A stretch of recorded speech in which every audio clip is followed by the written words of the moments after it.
Yeah, we're good. We're good. Hello, hello, hello.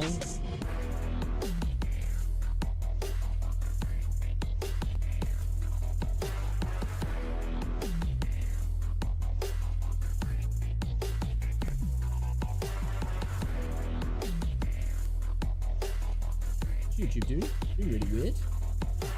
The stream coming through okay. We got some internet issues actually earlier. The internet went down for a little bit for some reason. I think we're good though, yeah?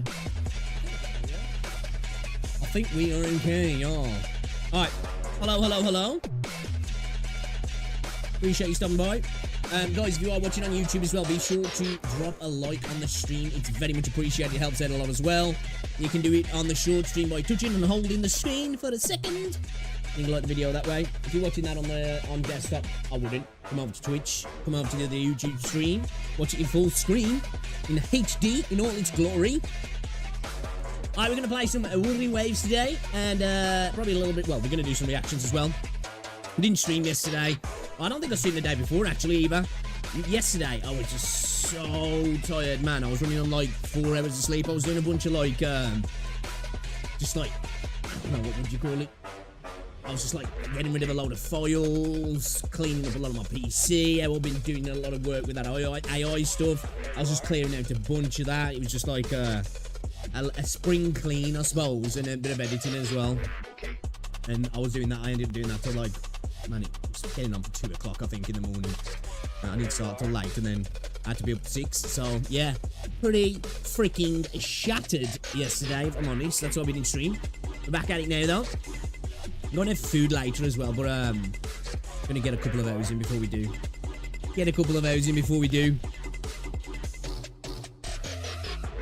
Should we check out some videos? Should we check out some videos then, shall we? Shall we do it? Let's fucking do it. Let's fucking do it. Alright, let's check if we got OBS working. Is it up? Nope. Give a moment. Make it so you guys can actually see what's going on. There we go. Awesome. Brilliant. Brilliant. Alright. Check out some videos, shall we? Check out some videos. Alright, I want to watch this one, actually, from MTash. The Wuthering Waves conspiracy was real. Alright, let's check it out. Alright, let's move this over here.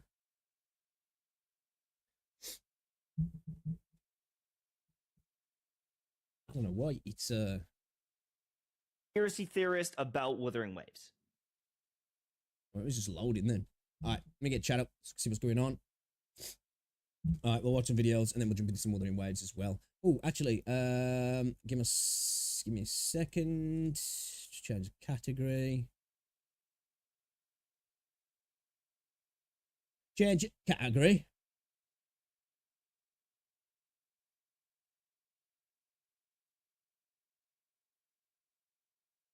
Yo, what's up, Kieran? Hey, anybody? Welcome to the stream.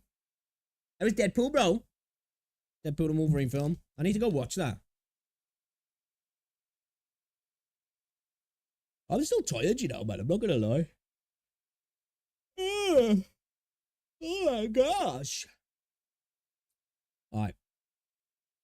Give me a second. We'll watch this video. Alright, let's check it out then. Let's check it out. Alright, let's watch this one then from MTashed. The Wuthering Waves conspiracy was real. Alright, I have no idea what he's talking about here, but let's get into it and see if it's something that we've noticed or it's just some, I don't know. People called me a conspiracy theorist about Wuthering Waves. They said I was a blasphemer, I was a liar, but I was right. I was right about the ping. Now, this might seem... Okay, I've noticed that when I first start playing the game, ever since launch, the game runs fine for me. But for about 20 seconds when I very first get onto the game, I have this insane lag and stuttering, and I notice that my ping shoots up all over the place. It's kind of weird, and then it just settles. And I've always wondered if there was something going on the back end throughout the rest of my playtime. Because I've been noticing as I'm doing more of the higher hologram stuff, I do feel like I get input drops maybe. You know, my parries, my dodges and stuff like that. I don't know if that's necessarily what he's talking about, but yeah. Are we getting the right reading for the ping? What's on screen? Is that actually our ping, or is it different? Seem crazy. I might seem kooky, but I noticed very early on there is something wrong with the servers of this game and the inputs of this game, and I was right. Okay.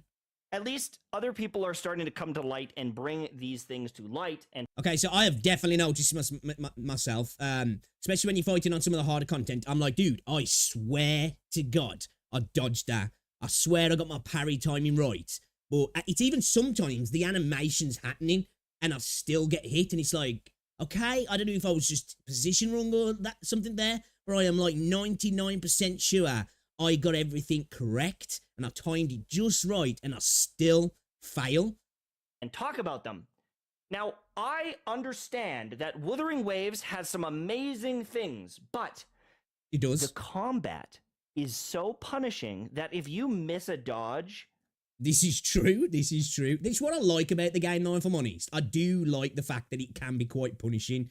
It can be frustrating, especially if you think it's something that you're not doing wrong. Like, I think like any gamer, when you do something wrong yourself, it's like, okay, that was on me. When you're like, dude, I swear I did everything there. And the game's like, nope. That's when you get frustrated.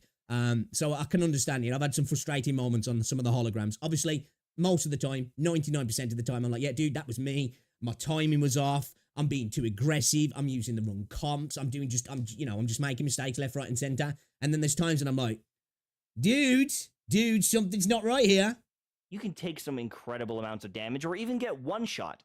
Yep. So pressing the button and the button not registering and doing the dodge feels bad. And I noticed... Okay, so I am not crazy in thinking this then. I haven't gone on about it too much, but anybody who's watched me doing the holograms, I like quite a few times, I'm like, dude, I dodged there. I dodged. But I don't want to be that guy that's like trying to blame the game.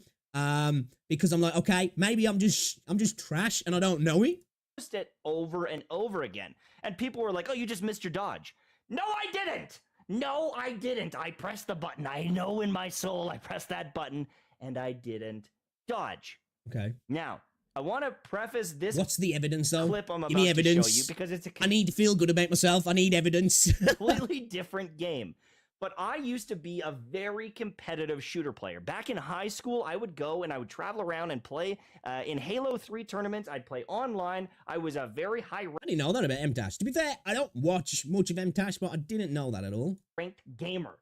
And then I got old. But yeah, I could tell in PUBG, all right? This is Shroud. Okay, damn, Michael, look how young Shroud is looking there. His name is Michael as well. You guys can't see.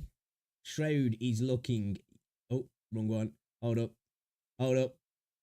Look at that baby face Shroud, man. Holy cow.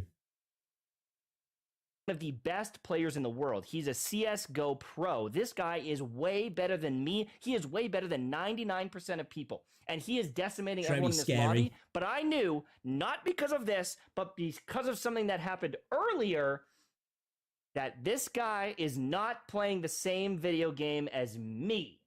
He is playing with such a massive advantage because of this. All right? I want to explain this because this is what's happening in Wuthering Waves. And there's a whole other post about it in Wuthering Waves talking about... See, look, the game says I don't have a high ping, but the thing that I've been questioning is the ping that's being registered actually the real ping, because I think it's obvious if the game does have high ping, you're going to have some issues, which is kind of weird for a single player game, I guess. But I don't know exactly how the back end works on this game. I guess it's with all the... I don't know, actually. I'm not even going to try and explain it. But, yeah, I just wonder if I'm actually getting the true ping, what's being shown on screen. Some of these issues. When Shroud flies in here and he goes and he picks up this gun, he drags the gun into his inventory, all the ammo into his inventory, and equips it. But for me, in Canada, I couldn't do that. I know that it sounds so stupid, but he goes like this, and he swipes all these guns in his inventory, all the ammo, and it's in his inventory, it's equipped, it's ready to go. I literally could not do that from my Canadian connection because it skill diff, man. Skill diff. It's that Canadian internet. It's a skill difference. would like drop the guns out.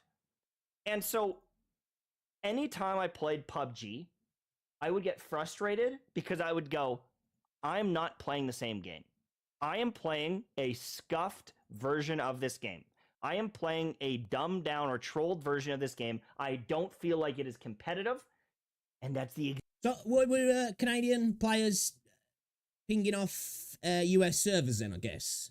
So it'd pretty much be like in the UK, I guess you'd be like running off Eastern European Russian servers, which I think you sit on around about a 90 to 100 millisecond ping if you do that, don't you? Where typically most games, well, when you're playing in the UK anyway, are London servers or Western, maybe Central, and even then, you know, the ping isn't too bad at all because, like, obviously the distance between where I live in the UK and places like France is like, you know, the distance between some states in America. So you don't really notice it, but definitely when you're running off a server space in the Midlands or London, you can tell that it is definitely more responsive.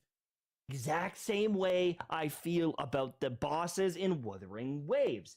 I don't find it to that extreme. I think when you're playing a first-person shooter and you know that you're on a high ping, it's insane because in fact it's a PvP game. But I definitely agree with that. I feel that I do get input drops. I don't ever feel it when I go on the offensive, but when it comes for my parries and my dodges, there's so many times when I'm like, dude, something's not right there, man. Something is not right. Now, there's another thing here. This guy on Wuthering Waves says, this game punishes high ping more than most multiplayer games despite being mostly a single-player experience. Calcharo not filling his forte bar properly. I felt this all the time. I would slash, and I'd only have... Actually, you know what? Not, like, forte bar properly. Like, I've not had it all the time. But I feel like a few times, I just thought it was just Calcharo's kit just not being great sometimes, and I was doing something wrong, but I have noticed that myself as well, but I just thought I was kind of messing up, which could have been sometimes, but I do feel that I've noticed that a few times with Calcharo actually in the Forte bar. That's interesting. It was mainly, I was relating it to the dodges and parries when you're playing some of the holograms and some of the harder content, mainly the holograms really. But thinking about it now, I definitely have noticed that with Calcharo as well. Have 2 out of 3 on the bars. Even though I hit the target, it would not work. If you use his forte game or his ultimate and you're doing those attacks, it wouldn't fill the bar properly, even when hitting them, because somewhere in the sauce, in the ping, it would get... See, like I say, this is what I'm saying. Am I getting... Is the ping that's being shown to me actually correct? I think it is, and I wouldn't think why it wouldn't. You know, I guess it could be a bug, but I have had these issues as well. Probably not as bad as somebody who knows they're on 150 millisecond ping, but I've definitely noticed this, and I think I sit on like I can't remember what it is. Usually around about 40. But like I say, at the start of the game, every time I load in, and I'm on like 4090 top end PC. But about, I don't know if anybody else has had this. Nobody's ever seemed to relay to me that they've had the same thing. They just mentioned that sometimes having issues with the game. But for 20 seconds when I first load in, it's like stop animation for a few seconds where the game just goes into insane lag. I have spikes up to 300, 400 milliseconds ping, and then it goes back down instantly, and then the game just runs buttery smooth for the rest of the playtime. Get deleted. It just wouldn't register on the servers. And the same thing goes with dodging and other things. Characters will randomly not dodge at all when pressing the button. The amount of people that just said, skill issue, skill issue, skill issue. No! It's the game. It is 100% the servers. I've played, like, on LAN. I have played online. I have played against some... What is the like, somebody who knows games in terms of this sort of part of games needs to explain this to me. So why is the combat server-based then? I understand, like, other elements of the game needing to be online, but why is the combat not client-side? Why is it server-side then? I need that explained to me because I'm dumb. Advantage matters, and I can feel it. I can feel it in my bones. I could feel in the middle of a tournament that my jump button had a tiny little grain of sand in it, a little grain of hair. There's a cat hair shoved in there, and it wasn't quite activated. Definitely noticed it with the Crownless and Mephis. I could tell right away with the ping, there's been something. Actually, saying that, another fight where I've really noticed it is with the morning aches. I've noticed it when, you know, when he does the beam attack. Not the straight beam, you know, when it's like the double beam that closes and then he does like the multiple missiles. I've noticed it a lot with that, where I will dodge and the character just carries on running. And I always just thought like, dude, did I just, I don't know, like, did I just mess up there? Have I just timed it literally as the beam hit me?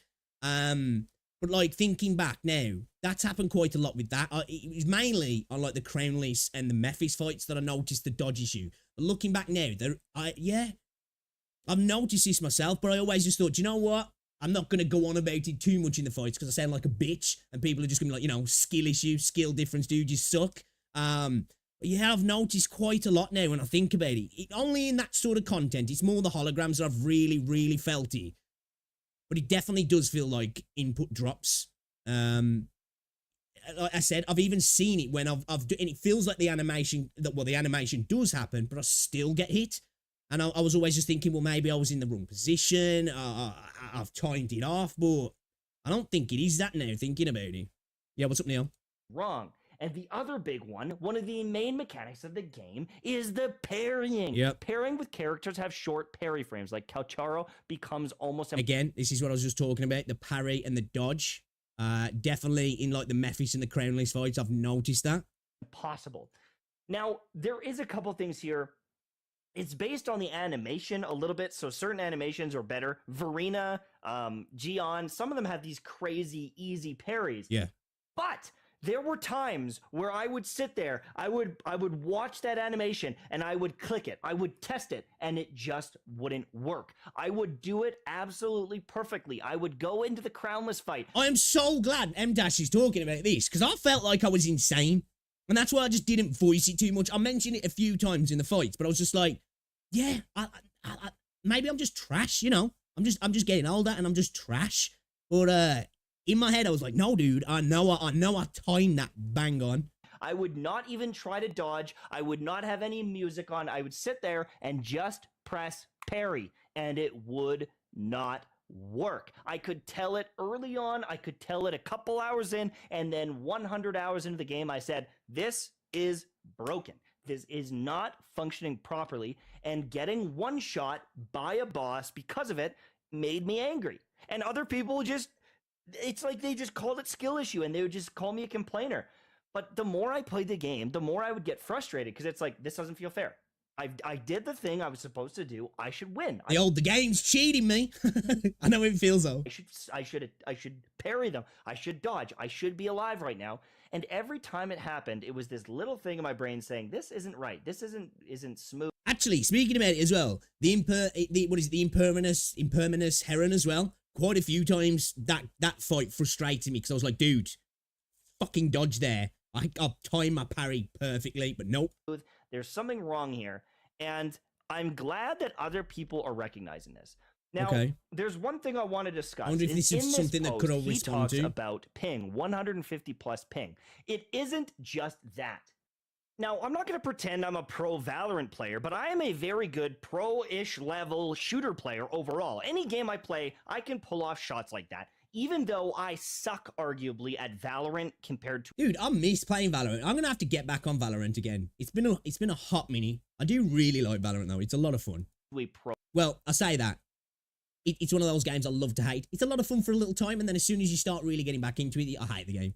Player, there are moments where my aim shines compared to the average person, and people go, huh, this guy's cooking. And I understand that in the world of Valorant, there's lots of guys that are great at aiming, but I noticed very early on, Valorant servers suck. Being a Canadian player, it is so obvious that I'm at a disadvantage over other people that I even tested it. I played against a friend from Texas who's closer to the servers, and we filmed strafing out, and he would strafe out and shoot me before I could see him on the screen. This was a thing that back in the day with Call of Duty though. This is nothing new really, and it's nothing specific to Valorant either.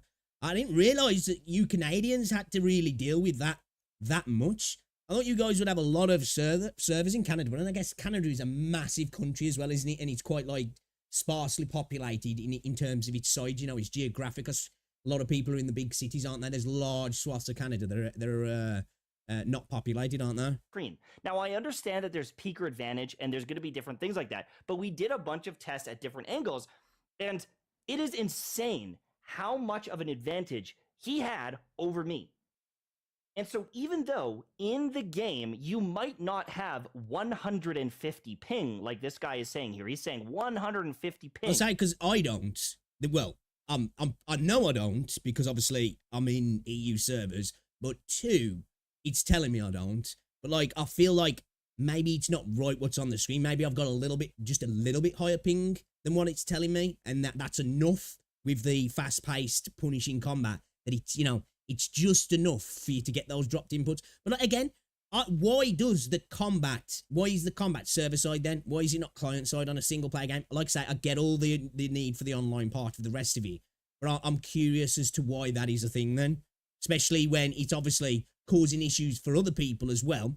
As I said, I knew it was causing issues for me, but I suppose it was infrequent enough that there was that part of my brain that was like, yeah, maybe it was just you. Maybe you just timed it wrong. You know, maybe it was just a misinput. Maybe you just like, you know, you're trash. It doesn't matter. Because in Wuthering Waves, I only have, 60, 70, 80 ping on some of the streams or some of the days, and it still feels terrible. Because depending on where you live and the location of the servers, it is not registering inputs. In this video here, just tapping the button for this guy, sometimes it will summon the whole thing in. It would happen all the time with my morph. I've noticed that with the Inferno Rider as well. I just thought I was doing it wrong at first. I would try to just tap the herring, and then I'd go into the flying summon mode because it would register as like a long input, even though I just tapped the button. Yeah, I've had that as well. All sorts of little hijinks like that where you're pressing. I legit just thought it was me with the heron. When you go into like you fly around and you breathe the blue fire, don't you? I just genuinely thought I was being dumb. A button and it's just not. I'm liking this. This is an eye opener. I'm glad that I'm not the only one with this. Because there was times when I thought I was going crazy. Reacting properly. Because if you're quick tapping and you're trying to do the multiple hit combo, because of the delays, it's just registering it as one single push. It's not differentiating those buttons. And so I don't know all that goes into it, but I've known for a long time that Wuthering Waves had something that was just a little bit off, just a little weird. And I'm glad that I'm not crazy. Reading through the comments, there's other people that are like, yeah, no, I get this as well. There's probably going to be other people that just won't agree and call it skill issue, and that is what it is. But you're always going to get that. There's always that party in gaming. Is that, well, it don't affect me, so it can't be true. You know, you just get good, bro. You know. But when I'm fighting a boss that can one-shot me, and I have to parry, and I have to click it perfectly so that I don't die, and it doesn't register, I just don't want to play the game anymore. I haven't got that far yet, but I understand that. It's super frustrating. It really is super frustrating. There's nothing worse in a video game than you're doing everything right, but something on the game side, the back-end servers, and it just punishing you because of that. Again, it sucks when you fail yourself, but when you know you've done something wrong, or even if you don't know exactly what you did wrong, but you know you're not at the standard you need to be to complete this, or you're underleveled, or whatever it might be, you're not learning the patterns just yet, you can't pinpoint where you went wrong, but you know you went wrong, or you just completely know, I missed time there, I don't know the pattern, I went too aggressive, I was too defensive, whatever it might be. It sucks, but you're like, well, okay, that was on me, I get it, I suck, I just gotta get good. But when you know that you did everything just right, and that happens, and the worst is as well, I've had it happen in some of the holograms when you start so well as well, and it's like, dude, I've had fights where like I'm not doing too great, I've started off poorly, and then I mess up, and then I'm like, damn, that was just on me. And then you have those fights where you come in, you do everything bang on, you're DPSing so well, you're switching everything, you're timing everything, your synergy's perfect, you're draining the health really fast, and then you have a misinput, and then you get your Jiang gets one shot, or one of your DPSs get one shot, and then you have to switch out, and then you bring a heal in, and then you get hit again because you're in that defensive state then, and the next thing you know, you're having to wait for the heals, and the fight's just scrapped, and it sucks. It does suck. I just don't. And when I play a game like Dark Souls, Hey, what's up, Gremlin? Or Elden Ring, when I miss a dodge, I missed the dodge. I understand every time it's a skill issue, and I do not question it. Every time I die in Elden Ring, I might go, oh my god! But I also knew it was my fault. Yeah. The attack might be BS. It might have a crazy attack window, but I always know when I'm going to press dodge, I will dodge, and it will work 100% of the time. I never ever question it in that game. I have never even considered, oh, the button didn't work. Not even once. So, yeah. I'm not crazy. I am good at the game. I am good at the game. Gamers, I want to talk about something. Okay, yeah, interesting. I'm glad I watched that video, actually. Conspiracy theorist. Because I have definitely noticed it. As I said, it's been infrequent enough that it's made me genuinely question. I think it's just me. It's just me. I'm sure it's just me. I've just mistimed something. Again, I'm on a decent ping, so maybe I'm just getting spikes that are potentially happening in these, you know, these holograms where there's a lot of stuff going on in the fight. There's a lot of particle effects, and the server's spiking high enough but quick enough that it's maybe not registering on screen, or maybe I'm that locked in that I'm not noticing the ping spike, and that's causing an input drop, or it's just happening even when the ping's not spiking. You know, it's just because of the nature of it being server-side potentially. Again, it's not game breaking for me because it happens quite infrequently, but frequently enough for me to question my sanity. And obviously it is not good at all if this game is going to succeed and is going to continue to have this end game content that's hopefully progressively going to get more difficult and have a variation of difficulties, you know, so it's engaging and replayable and continues to pull people back in.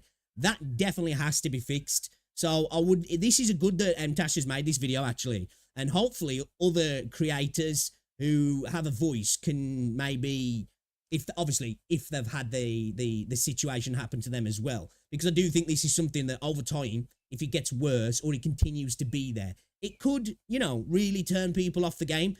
Because again, Wuthering Waves is not a hard game, but it does have some genuinely quite difficult content in the game. And it sucks if you can't get past difficult content because something is wrong on the game side of things. It's one thing if you can't complete something in a video game because you just can't get good enough to do it, or you can't figure it out. It sucks, but you know, it is what it is. But when it's on the game side, that really blows. That does. So yeah, that was a good video, actually. I'm glad I'm not the only one. I'm in the same boat as MTash did. It's good to see that other people are struggling as well. you know, obviously don't want to see people in difficulties, but in this case, I do. So yeah, great video from MTash. Obviously, I'm sure anybody who's watched my content knows about MTash. Check him out, drop a sub. It was a good video, that was. Dude, I'm not subscribed to MTash. I've watched his content before and I'm not subscribed to him. Yeah, interesting. Be curious to see if more people talk about that. It's something that Kuro respond to as well. Because that not good. Just talking about there's some server ping issues in the game and having misinputs, such as your parries and your dodges, which I've had happen to me.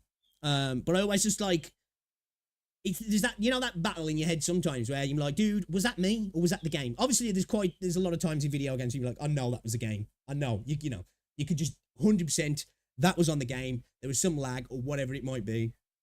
The game's bugged. But then there's those times where something happens in a video game, and because it's such a small window, such a quick thing, that it makes you question it. You're like, was that me? Or was that the game? And I've had that question in my head a few times, that inner monologue battling with itself of like, did I just fuck up there? But I'm sure I didn't. Dude, I'm 100% sure I timed it perfectly. And then there's that other side of my brain going, nah, dude, you just suck. You just suck. So yeah, I'm glad I'm not the only one with that. That's interesting then. I wonder if it's something that will be brought up, or it's even something that can potentially fix, because, you know, that's the problem sometimes with these sorts of games when you've got this sort of combat. I mean, again, anybody who knows more than me, why is that stuff server-side then? Because it's got to be, hasn't it? Because if you're having those sort of things happen, then that's a connection issue. Why is that not client-side? You know, I can understand all the other stuff being server-side, you know, because the way the pull system works and all of that sort of stuff. But yeah, I'm curious about that. Whatever it was, whether it was a game or not, I still got my ass handed to me on several occasions. Oh, yeah, definitely. I've had plenty of times like that myself as well, when I've been fighting fights, and I'm just like, dude, I just got rocked, you know? Whether it be I'm under-leveled and I'm just getting DPS checked to hell, or I'm just like, dude, I did not expect that to be as aggressive or as fast-paced or whatever. You know, I like on some of the higher fights, like in the hologram with like the Mephis and the Crownleys, even the Impermanence, what is it, the Impermanence Heron. I've been like, whoa, okay, all right, that's not easy. That's not easy. I've got to learn a pattern there. I've got to be ready for it and adapt. I'm not using the right team or whatever. But like I say, I've had that happen as well. But it's been, like I say, infrequent enough that it's made me question it as well. So it'd be interesting to see if that gets parroted by others, and maybe it's something that they'll look into. And, you know, because obviously it's always good if those sort of things get fixed, because nobody wants that in the video game at the end of the day, do they? How we doing anyway, though? Chat, we all good? I wanted to get on today because I didn't stream yesterday and the day before. Didn't want to miss 3 days in a row. But no videos uploaded as well. Try and get some videos uploaded today.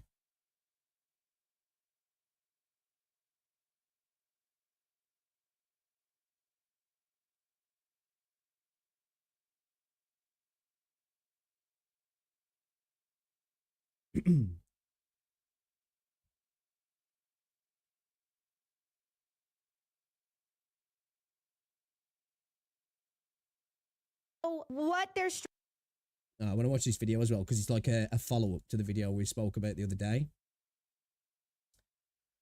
I'm fine, just tired and hopes that the ground swallows me up. Well, that's not good. Hopefully you feel less tired and better soon. I have things to do, but I'm not doing any of them because I'm a shiftless and lazy. Hey, welcome to the club. Alright, so let's check this video out then. Give me a second. Get chat up so I can see what you guys are saying.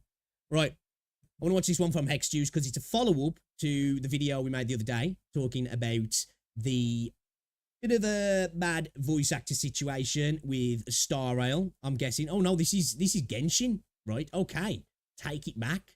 Take it back. All right, then let's check out this video from Hex Juice. Voice actors are striking Genshin impacts. Interesting. I wonder if this does have anything to do with the Star Rail issue though. Because a lot of people like, oh, that's not up to Hoyo. It's I forgot what I was going to say. My brain just stop then. Just too hot outside to do any yard work. Dude, it's been freaking quite humid round here the last few days. I'm not going to lie. Like, it was horrible yesterday. Like, I was sitting in there, like, because I didn't get any streaming or anything done, but I was like basically doing a spring clean with my computer. So I was doing a bunch of AI stuff as well. I was just getting rid of like a bunch of files and cleaning up a bunch of stuff. I got so many, like some of my folders were just bloated with crap. So I was cleaning all that out. And I wasn't doing anything. I was just sitting in my room and I was like, dude, I am sweating my tits off, bro. It was horrible. Fuck speeches. I'm never showing my face on wedding receptions ever again, even if it's another of my besties' wedding. Oh, what did you do a speech? Yeah, oh, I can't be doing that. Oh, I cannot be doing that. Like, social anxiety is too strong. I was quite young though. My dad offered to be his best man when he got married. And I was like, so that means I've got to do a speech, yeah? And he was like, well, yeah. And I was like, yeah, I'm not doing it then. Not doing it. No way.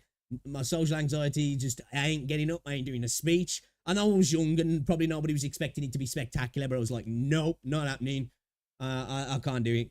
Can't do it. I remember when my sister got married, my brother-in-law, oh my God, he had to have a few bevies to pick up the courage to do it. I've never seen a man look so nervous in my life.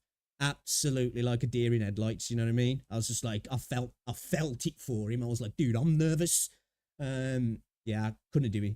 Couldn't do it. It's no way, man. Social anxiety is just too powerful for that one. All right, let's do this then. Fuck man, for all I know, I could have had shared a bed. It's what I've read because I don't fucking remember anything. Or did you get smashed? Did you? Was you drunk?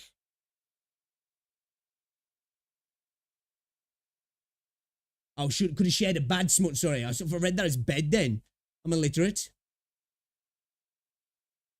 Fuck man, for all I know, I could have shared a bad smut I've read because I don't fucking remember anything.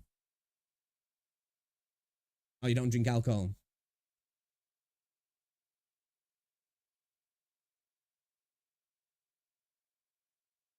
So how come you can't remember anything then? Just a mind blank kind of thing. Alright, let's get into this video then. Let's check this video out. Right, let's watch this one. Hex Juice, voice actors are striking Genshin impacts. Again, I wonder if this has got anything to do with the Star Rail situation. I've had a lot of people saying to me like, oh, it's got nothing to do with Huyo, it's the agencies, but at the end of the day, Huyo are the, you know, they are the overall hierarchy in everything to do with the game. So, you know, it kind of is on them. You know, you can blame the agencies, but at the end of the day, Huyo are the top of the pile, and, you know, it's always going to reflect on them, isn't it? But let's check it out. I don't know if that's what this has got to do, if it's got anything to do with that, but let's see what she's got to say. Hello, YouTube! We're going to learn about the SAG-AFTRA video game strike that currently What the fuck is the SAG-AFTRA? Is this... well, let's find out. believe started today. I want to know what they're striking, why they're striking, who should participate in striking, and what we can do to help if we want to help. So I'm going to go ahead and read through Is it a union, is it? the website about it. This is interesting to me. This does affect some Hoyoverse games, to my understanding. So let's go ahead and get into it. Come join us at Twitch if you ever have time at twitch.tv/x_juice. We stream daily except for Sunday. Dude, is it just me, or does it feel like there's just a daily drama in the Hoyoverse? It just feels like Huyo are doing something left and right. Like, apart from Zenly Zone Zero recently, it just feels like they're just catching L's left, right, and center. They're not in terms of business, because they're just not. The business is booming. But in terms of the look of the company in some parts, they seem to be catching L's left and right. At 10 a.m. Pacific Standard Time. But let's go ahead and get into it. The SAG-AFTRA strike situation for voice actors. Subscribe. Why is SAG-AFTRA striking the video game contract? What is SAG-AFTRA? Tell me. SAG-AFTRA is striking this contract so that members working in interactive media, i.e. video games, can contribute, earning a living doing the job. I'm just going to assume that they're a union, right? Let me just go back, because I don't want to miss anything, but I'm assuming they're a union. Video game contract. SAG-AFTRA is striking this contract so that members working in interactive media, i.e. video games, can contribute, earning a living doing the job that they love. Our members' work and likenesses are being exploited by artificial intelligence. SAG-AFTRA is a Screen Actors Guild, American Federation of Television and Radio Artists. Thank you. Now I know. And video game companies have refused to plainly affirm in clear and enforceable language that they will protect all performers covered by this contract in their AI language. Basically, the base issue for this strike is that there's not any clear language in contracts for VAs when they work with video games, in some video games, that shows that they are not going to be used to train an AI to replicate. Yeah, I can understand that, because definitely noticing that is going to be a trend. I think companies are going to bring in voice actors. The AI will be trained to learn, obviously, their voice, their likeness, how they, you know, their cadence, everything, the way they speak, and then just let those VAs go. And hey, we've got the voice actor still, and we can get it to do whatever we want now. And obviously, we don't have to pay it because it doesn't exist. Well, it does, but you know what I mean? Replicate their voice. This is a very reasonable concern for voice actors. Their voice is... I am one of the people that I do think AI genuinely is a thing that can be used for massive good, and it is going to make things so much more efficient and cheaper for companies, which hopefully then will pass on to us, whether that does or not. But I do think it is going to cause a lot of people to be made redundant and lose jobs, which I know a lot of people won't like that, but at the end of the day, this is progress in technology to some degree. There's always going to be a place for people in those roles, I think, because there's going to be companies that want to use real people. But using AI, using voice actors to train AI without their actual consent in that regard, and they're just using it in the background, that is pretty trashy, to be fair. What's going on, Jamie? Their career, right? The skill that they have in utilizing their voice and all of those things is how they make their money. It is their entire, it is their skill set. It's basically just taking the thing that makes you marketable and then making it into a robot so they don't have to pay you. It is fair to want explicit language saying if that's going to happen or if there's payment for something like that, that kind of thing. That being said, I do have questions about whether or not there has been any examples of this actually happening in video games thus far, or if this is proactive or preventative, because I've seen people. I would imagine it's already been happening. I'm just going to say, you know, I've got no evidence to that, but I would imagine a lot of companies are already using people in their communications on the internet to train AI. Whether they're implementing it is a different thing, but I bet they're using it. I'm just going to go out there and say, I reckon they're using it. It's something that will be implemented. And again, progress is progress. You know, there's a lot of manual labor jobs that have become redundant nowadays because of machinery and whatever, and nobody tends to care about that. It only seems to be in the arts that people care, and I do get it. Honestly, I do get it, and I think using AI in this way is pretty shady, but I think inevitably we're going to have a lot of creative stuff, especially within the video game industry, is going to be done by AI, you know, just for like things like NPCs, writing, and potentially, obviously, quite soon, voice acting as well, won't we? I think we're still at the point with quite a lot of AI where it's like, you know, you can tell. There are some better ones, but a lot of it is like, okay, it's a bit jank, or look how fast AI has come on in the last couple of years in terms of just like videos and 3D generation, you know, just even like memes of people. Like, look at the memes of Will Smith eating spaghetti just a year or two ago. They looked fucking scary and terrifying. You know what I mean? They were cursed. And now look at some of the AI now. It's like, dude, it is getting to the point where if you've got a keen eye and you've worked in the space of AI, like myself, I've like, you know, created my own AI stuff. It is quite obvious, quite a lot of the time, but it's getting really good now. And we are going to be at the point soon where it's going to be really difficult to distinguish. People take voice actors' voices to train AIs for things like memes and stuff like that, like the SpongeBob AI rap music and stuff like that. But I'm very curious as to whether or not this has actually been happening in video games, but the clarity is still very important. Who does SAG-AFTRA bargain the video game contract with? In other words, which companies are in a position to give SAG-AFTRA video game performers the fair deal we deserve? So this is the list of corporations. I don't think this is super important because I don't know who all these corporations are or like what games they make, but those are the corporations if you'd like. Oh, we got there. Activision. It's a name I'd expect to see in there. Blind Light, Disney, yep. Electronic Arts, of course. Formosa, Insomniac, Llama Productions, Take-Two. It's pretty much all the big guys, WB Games. So, not surprising to see those names in there. Like to read more about it. What are the struck companies? The strike applies to all video game companies signed to the Interactive Media Agreement, regardless of whether or not they are members of the Convenience Bargaining Group. So that means that they've essentially, I believe, it's corporations that have entered in agreement with the union. That said, because some companies have games that cannot be struck due to certain contract terms, it is easier to think about the strike in terms of struck games as opposed to struck companies. Okay, so that explains. This is why my mum always said when you get a job, it's always important to join a union. Now, don't get me wrong. Sometimes unions can act in, let's say, political manners and activist,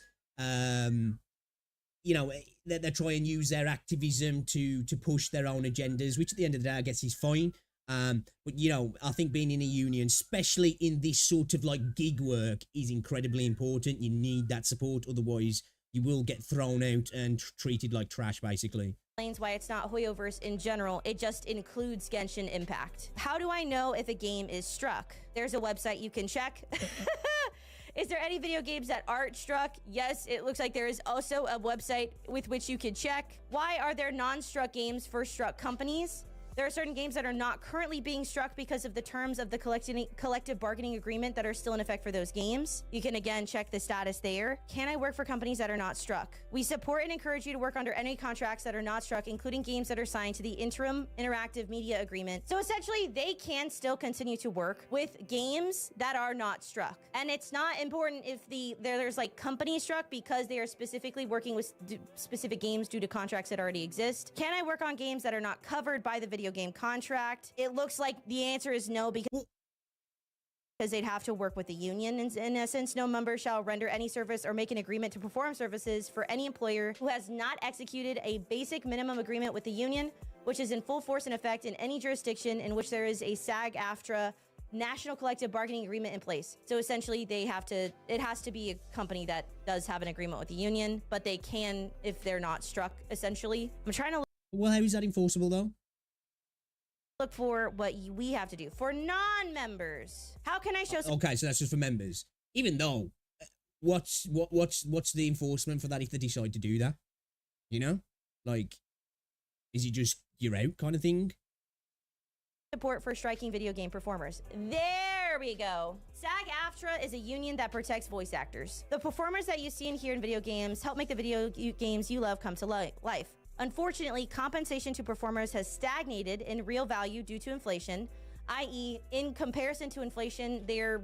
To be fair, though, this is across the board, you know, for the most part. For anybody who is in a board or CEO position, this is why inflation in itself is theft, and this is why money printing in the way that we have done it over the last few years, because of COVID and post-COVID, was just the worst thing we could possibly do.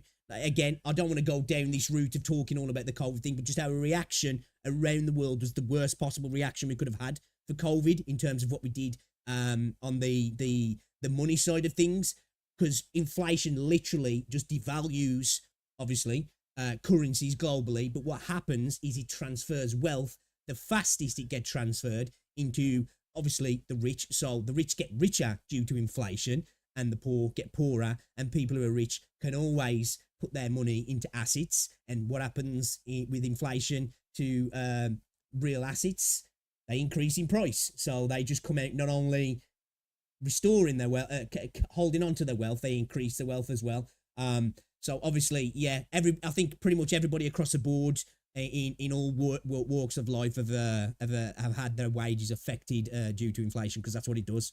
Wages have not increased in a way that is relative to inflation. The unregulated use of artificial intelligence threatens the careers of professional actors in the video game industry, and members' physical safety has lacked necessary protective provisions for too long. So they are asking for higher compensation. I definitely think it is fair for them to ask for protection without consent from their voices and their likenesses being used to train AI. I think that is more than fair, and I don't think companies should be doing that. I think they probably are. I do. I genuinely do. You know, call me a conspiracy theorist, but I think they probably are. They shouldn't, though. And I do think that's something they should fight against. But in the end, I do think AI will usurp a lot of these jobs.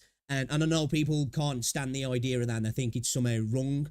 Or I think it's just part of technological progress in ways. Of course, you're never going to be able to get the real emotion expression from an AI that you can get from a human, but it'll probably be good enough to trick us into thinking that's the case.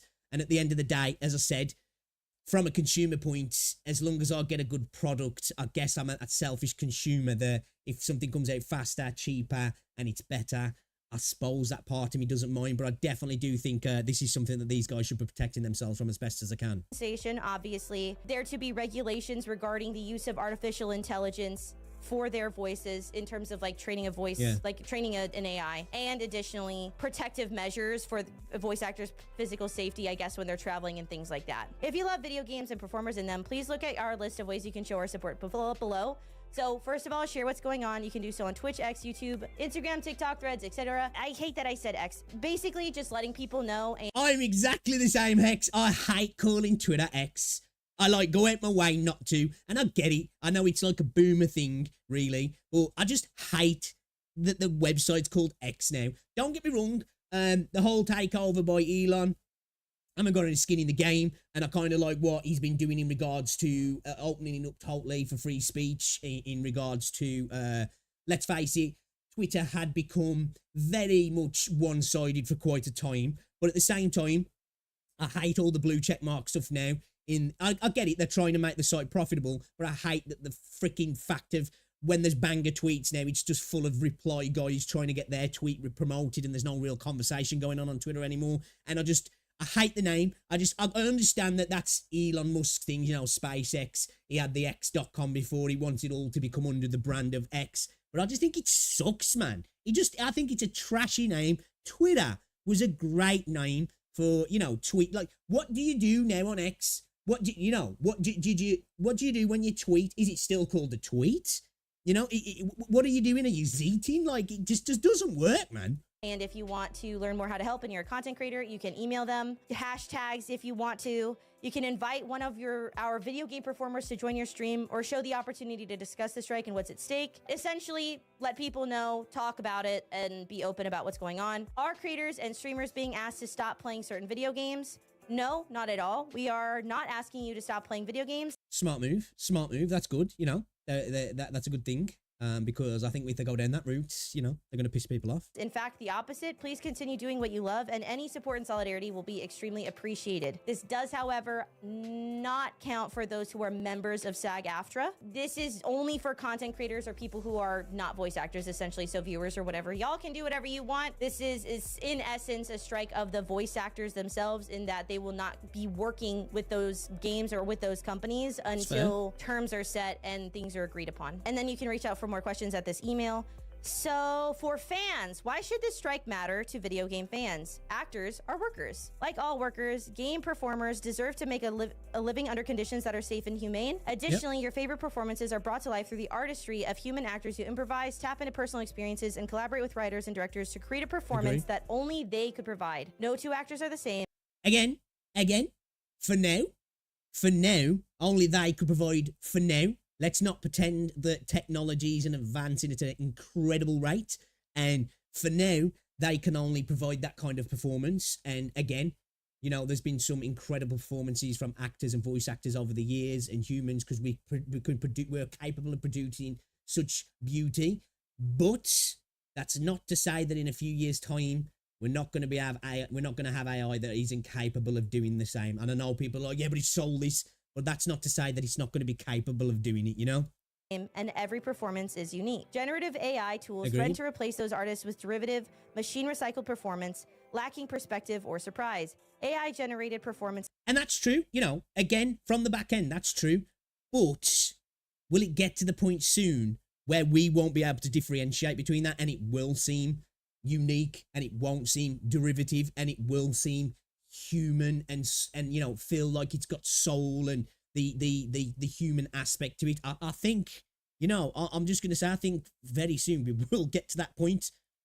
Will not carry the originality, pathos, or humor of an actual human actor. How can you, as a viewer, show support for the striking game performers? You can help amplify our messages online using these hashtags. Click here for a look at how you can engage in this fight. So, in essence, this is a fight against the use of AI, unregulated use of AI to copy people's voices, to copy voice actors' voices. And that's fair. You know, AI definitely does need regulation, because it is something that could potentially threaten many walks of life, and not even just in a positive way, because I am one of those people that I'm all for progress. You know, I think there was things years ago. Look, remember well, I don't remember them. I wasn't around then, but I don't know if you've ever seen them.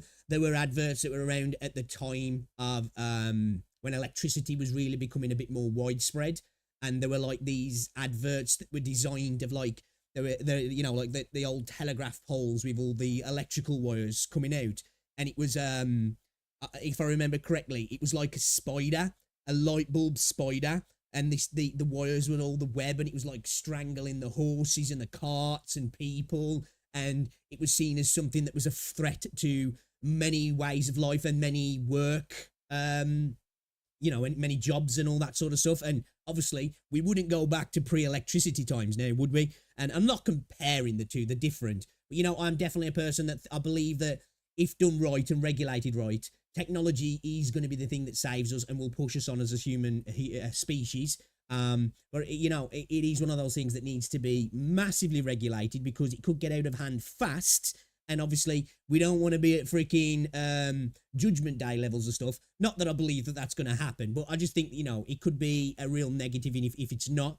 And we could be in a situation where companies are really, you know, using it to destroy employment for people, and to just, like, you know, really get a monopoly on certain aspects of life that could be dangerous in that sense. I want to take a look at the struck games, but I didn't put that across very eloquently, whatever but your in my head I know what I meant. personal perspective regarding AI is, there is a reality that AI, it's bad for any specific thing where you're trying to duplicate something that requires artistry, skill, and mastery, right? A voice actor's career is their voice, what they can do with their voice, their skill with their voice, their ability to act, their ability to... Again, I wouldn't necessarily, devil's advocate here, I wouldn't necessarily say it's bad.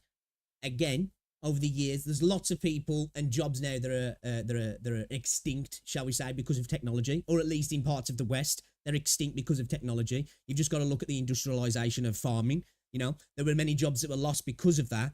But at the end of the day, at the end of the chain, the consumer has benefited from it. And I don't think we'd want to go back to those pre-industrialization of farming because of that, and mechanized farming because we've benefited. And, you know, that meant that a lot of people had to go and look elsewhere for work, and things changed for a lot of people in a negative way. But for the overall masses, it was positive, wasn't it? So, and I think there's a potential for AI to do that in many regards. And I think for a lot of people, it's going to be a negative because they're going to be out of work, or there's going to be less work for them, or they're going to be outsourced because of that. But I think if done right and if regulated right, it's going to benefit a lot of people in the end. And I'm not just specifically talking about voice acting, of course, because I do understand I want to see humans doing that as much as possible. But I just think we are going to get to the point soon that the AI is going to be that good, that there'll be videos coming soon where stuff will be put out and people will genuinely not be able to tell the difference between a human doing it and AI doing it. And I think then at the point, you know, other than somebody being employed, is it bad, you know, just to play devil's advocate? Capture a moment with just their voice. That's it. For an AI to be used to copy that, it's going to be shittier. AI cannot fully copy exactly how a human can invoke emotionality, the grab. For now, at the end of the day, our brains are just a computer, aren't they? We express our thoughts and our feelings and our experiences based on our memories, don't we? That's what builds a human. That's what builds your personality. It's your experiences and your memories.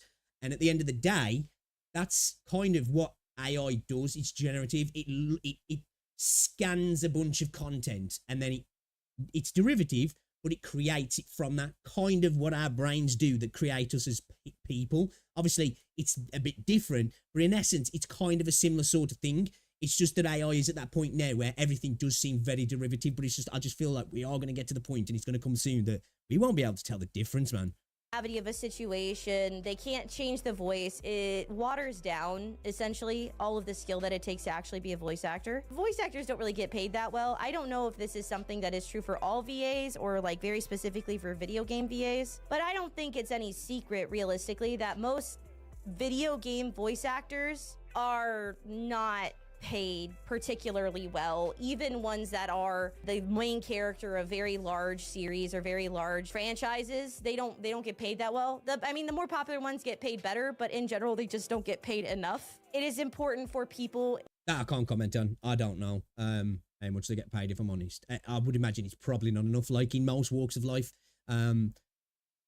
But I suppose it's supply and demand, isn't it? I guess. But yeah, I wouldn't be able to comment on that really. Especially because it's a skill-based job that they get paid properly so that they want to keep doing it. I don't want AI in my video games for like replacing voice actors. Me personally, sometimes the VAs already don't be hitting. I don't think we need to quadruple down on that issue by making it into a bobot. I'm good. I think that strikes are very important. If you'd like to participate, essentially all they're asking you to do is... See, I think I've got the hot take where I don't want to see people out of work, but at the same time, if I can't tell the difference between an AI and a real human, which we're not there yet, and it's probably going to take a couple of years, but I think it's going to come faster than what we think. If that happens, are we still going to have the same energy? You know, if it means something's going to... Imagine you're running a company and you need voice actors for a game, or you need writing done for a game, you know, you want as many NPCs in a game as you can possibly get that are voice acted. Say you've got a core characters that are voice acted by real people, but they have only got so many voices they can do, because we've all played older video games, especially Bethesda games, where it's like, why have I heard this dude like 52 freaking times in the game? Because that voice actor's only got so many different tones and expressions and voices that they can do. you know, if you're running that video game and you can have endless NPCs voiced in the game and it can be done by AI and it can be written by AI, is that a bad thing? Like, am I just totally lacking empathy there? If it's done to the point where it's indistinguishable from humans, is it bad? I suppose there's that philosophical argument where you could say, yeah, because it takes the soul out of it. But then I suppose you can get into deeper questions about what is considered the soul of something, you know? If we're going to talk about human experiences, well, if a computer, obviously it's not conscious in the same sense, is it any different though in reality, you know? I don't know. I don't, that's a part of me that thinks like that. But I guess at the end of the day, I'm not working in the field, so I've probably got less emotion and less skin in the game. I'd probably feel differently if I was. So I suppose, you know. Signal boost the situation, use the hashtags, all of that good stuff. You don't have to quit playing any of these games, but I do want to take a look at the games that are being struck because it is actually pretty interesting. I wish there was just like a list. Video game status search. Full code name? I gotta know the code. Oh God, is there like, I wish there was a nice... And talking about differentiating voices between real and AI, dude, I swear, Yang Yang sounds like an AI in Wuthering Waves. Write out list of them because I'm definitely interested in that because it looked like there was Blizzard. I'm pretty sure Genshin Impact is included, but not all Hoyoverse games. And I'd love to know, where's the list? Because I can't find like a nice list. I wonder how it will impact Genshin then. Will it only impact Genshin in certain territories? Because I wouldn't imagine, I don't know. I wouldn't imagine this would affect Genshin in like China or certain territories, would it? I would imagine it'd probably be in, you know, well, definitely America, NA, and maybe parts of Europe. But will it affect it? Because obviously their operations are mainly based in China. So I'll be curious to see how much it will affect them. Like, it's just like you could just search for it. But the companies that are being struck are Activision, Blindsight LLC, Disney Character Voices International, EA Games, Formosa Interactive, Insomnia Games, Llama Productions, Take-Two Productions, VoiceWorks Productions, and WB Games. But I don't know what games specifically are being struck because I just want to know. Genshin Impact is being struck, and essentially what this means is that these EN voice actors will not be doing work for Genshin Impact or any of these games for the foreseeable future, which absolutely does affect Hoyoverse. If they were to choose... At the end of the day, it's going to affect us more than Hoyoverse. It's obviously going to affect Hoyoverse's pockets, but they make most of the money in China, so it will feel it, I think, first. People will continue to play the game, but will that mean that we just don't get English voices in upcoming content, potentially? Or will they just go to non-union actors and try and pull those in from different places, potentially? So you'll be getting different actors working on particular characters, maybe? To use AI instead of respecting this strike or instead of negotiating terms for this strike, it would be very, very, very bad for them on a level that... I don't think they will. Not because they're good guys who won't. I just don't think we're at that level again yet where it will be good enough and it'll just be trash and it'll turn people off even more than potentially characters just not being voice acted at all. That is actually really hard to even calculate because the reality is if these voice actors won't work with Genshin Impact and they use AI, that could hypothetically mean that voice actors in other countries strike as well because the use of generative AI for voice actors is a real and legitimate danger and a legitimately disgusting thing to do. It is ruining their ability to make money. It is ruining their livelihood, their career, and stealing their skill set and their talent and their expertise. Absolutely, in no way is this not a big deal, the same way that the boycotts were not a big deal for the Natlin shit. These are not the same thing. They are dissimilar entirely, and you would do best to understand the difference between a strike and people crying on Twitter as a boycott. This does actually have a chance at making a difference, and I hope very much in my heart that it does. Like, especially with somebody like Sayu, right? A lot of these VAs are connected to the community that plays these games. If they choose to disrespect the talent of voice actors, it can start a chain reaction that will have implications into other countries as well. Because, okay, yeah, maybe Japanese voice actors aren't looking to strike right now, But if they see that Genshin Impact is willing to use generative AI or go some shifty, shady route, they might also not really want to work with them either. It's a Oh, it definitely could cause a domino effect within the voice acting community for sure. If you're seeing it happen elsewhere, you know that it's potentially coming for you as well. So you are going to be worried about that. Again, I just don't know. Hey, some of these companies might have some AI agents that are just incredibly good, but we're not there just yet. That we're just not. Whether it's the pacing of the wording, you know, just the sound, just the way the sentences link together. We're just not quite there yet.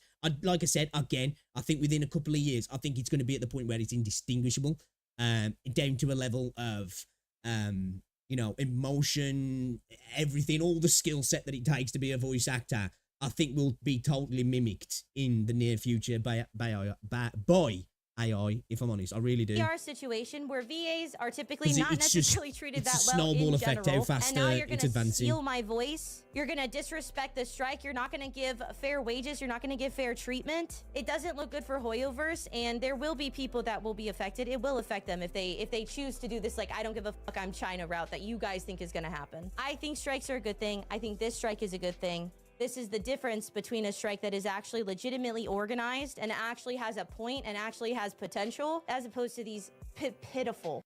At the end of the day, a strike in this regards is definitely going to be more, well, I don't know if it will be effective, but it's got way more potential to be effective because it's going to affect the company and how they operate in regards to putting out content in various areas. Whether they decide to go down the route of just employing different voice actors or the AI thing, I don't think they will. Or potentially just having sections of the game that are just largely not voice acting, because I think that would be better for them than actually trying to do generative AI at the moment, because, again, I just think it would sound scuffed for now, rather than boycotts on Twitter, because companies know that for the most part, 90% of boycotts just fail. People get bored really quickly, and they end up just going back to playing the game that they enjoy because they can't help themselves, because nowadays we have to have that instant gratification, and it's like, well, I haven't played the game for 2 days, man. I've got to go back to it, bro. You know, my morals aren't that important. I want to get some pulls, baby, you know? Boycotts on Twitter where people just do a sign-up sheet that is like botted, essentially. It's absurd. I am very interested to see how this goes. I will be keeping tabs on this. Sadly, I do genuinely wish they had a nice written out list of all of the games that are being struck. It seems like there's potential for more Hoyoverse games to be struck, but at this time, I believe it's just Genshin Impact. So we're gonna keep an eye on this. If you'd like to support, the website is going to be in the comment section, in the description below on the YouTube video. This is very, very interesting to me, as striking can have good effects, but it also can have terrible, awful effects. And this could go a bunch of different ways. It just kind of depends on how they handle it. So let me know what you think down in the comment section below. What do you think about generative AI in terms of voice acting? I will see you guys on the next one. Come join us on Twitch if you ever have time at twitch.tv/hex_juice. Be safe, drink water, touch some grass, you filthy animal. Bye-bye. Always like Hex's takes on things. Agree on a lot of what she's saying, actually. Another good video from Hex, voice actor striking. I think I do have some hot, potentially bad takes, though, regarding AI and different lines of work. Again, I'm one of those people that I just see progress is progress. Progress is not always good, but if we can progress in the right way with regulation, the potential for benefits for the majority outweighs the potential negatives for the minority in some cases. It's just how those effects are perceived is the main thing. Again, there's been many technological advances over the centuries that have made jobs redundant, and vast swathes of populaces around the world have had to learn new trades and go different routes in their work. And at the time, there was people, when they could strike, you know, did that, or there was the, obviously, animosity and the bad feeling and ill will at those points for this new technology. But I think as a human species and as a race and as civilizations, I don't think we'd choose to go back to those things now. And that's not necessarily a brilliant argument in regards to stuff happening now, because, you know, it's like, well, that's easy to say now. But I think, you know, in 100 and 200 years' time, will people look back and be like, well, people don't do voice acting anymore, you know, because if it's a job that's kind of been wiped out, will it really be seen as a negative by then? I probably think it's not a hot take to say most people wouldn't care, because the culture of wanting to be that as a job would have gone away. You know what I mean? But that's not to say now for the people in that line of work are not going to be affected, and are totally, from a human standpoint, get it.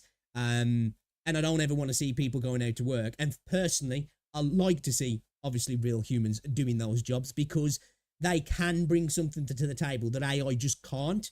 For now, though, I do think we're going to be at a time, as I've said before, where AI is going to be able to do that.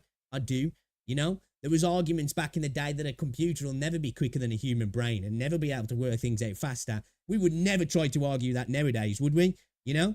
And I just think in those sections of technological advances, they're just going to get faster, and we are going to get to a point where, from a standpoint, we'll be able to be played two different sections of voice acting, one by a human and one by AI, and we wouldn't be able to tell which was real and which wasn't, if I'm honest. We'll be potentially thinking that they're just both real, and then we could be shown they're both AI. You know, I do genuinely think we're getting there. Not there quite yet, but I think we will. And it's kind of scary as well. Don't get me wrong. It is kind of scary that we won't be able to differentiate between when a computer's doing something and a human. It is kind of a little bit scary, but also partly, in my opinion, kind of exciting as well. But yeah, great video from Hex. Some great points. Good topic to bring up. It is important for a lot of people, and it should definitely be spread out there, and people should get some awareness on it. But voice actors striking, and the SAGAFTATRA strike. Somebody in chat, Neil, said this is obviously a North American voice actor thing. So interesting to see where this goes and how it does affect upcoming video games. I think we're potentially going to see, especially in some Western companies, some delays in some video games, aren't we? Not so sure what will happen with Genshin, whether they'll pivot and go elsewhere.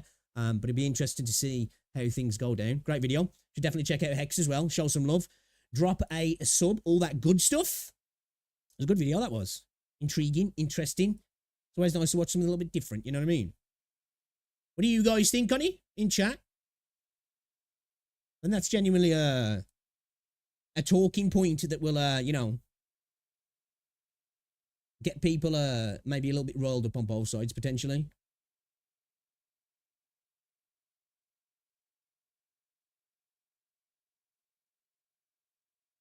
And we've just reacted to a Hex Juice video, and we're going to react to another one as well, because this title. More than WuWa, because you have. This title's got me. This title's got me. Somebody who plays both and like both, and you know, I want to check this out. Well, like Wuthering Waves more than Zenless. Give me a second here. We're going to do a reaction to a reaction kind of video. Out of chat. Back in a second.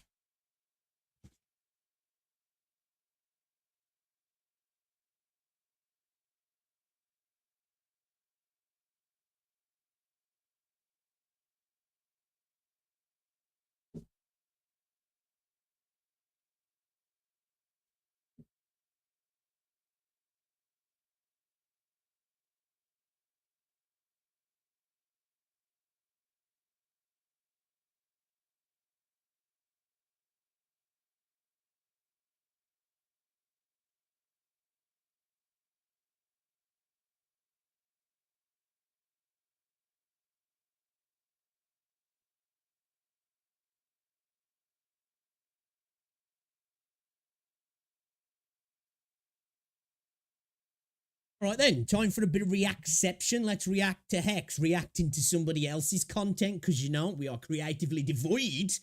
So let's see what this is all about. Why I like Wuthering Waves more than Zenless Zone Zero. Curious, as somebody who plays both and likes both.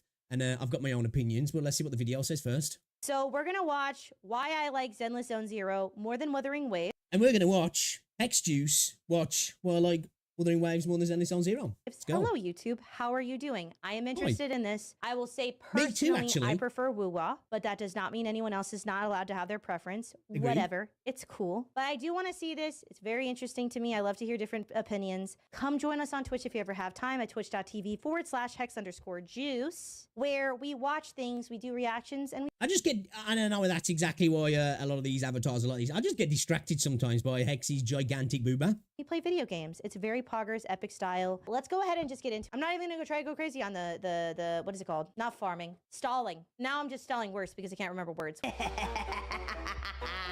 Another feeling. Subscribe. Yoo-hoo. Sup, my dudes, Valk here. My Today I want dudes. to talk to you guys about why I prefer Zenless Zone Zero over Wuthering Waves. Okay. Now, Wuthering waves. Wuthering waves. Wuthering. I'm going to try to That triggers me a little bit as well. So many people say weathering. I don't, why?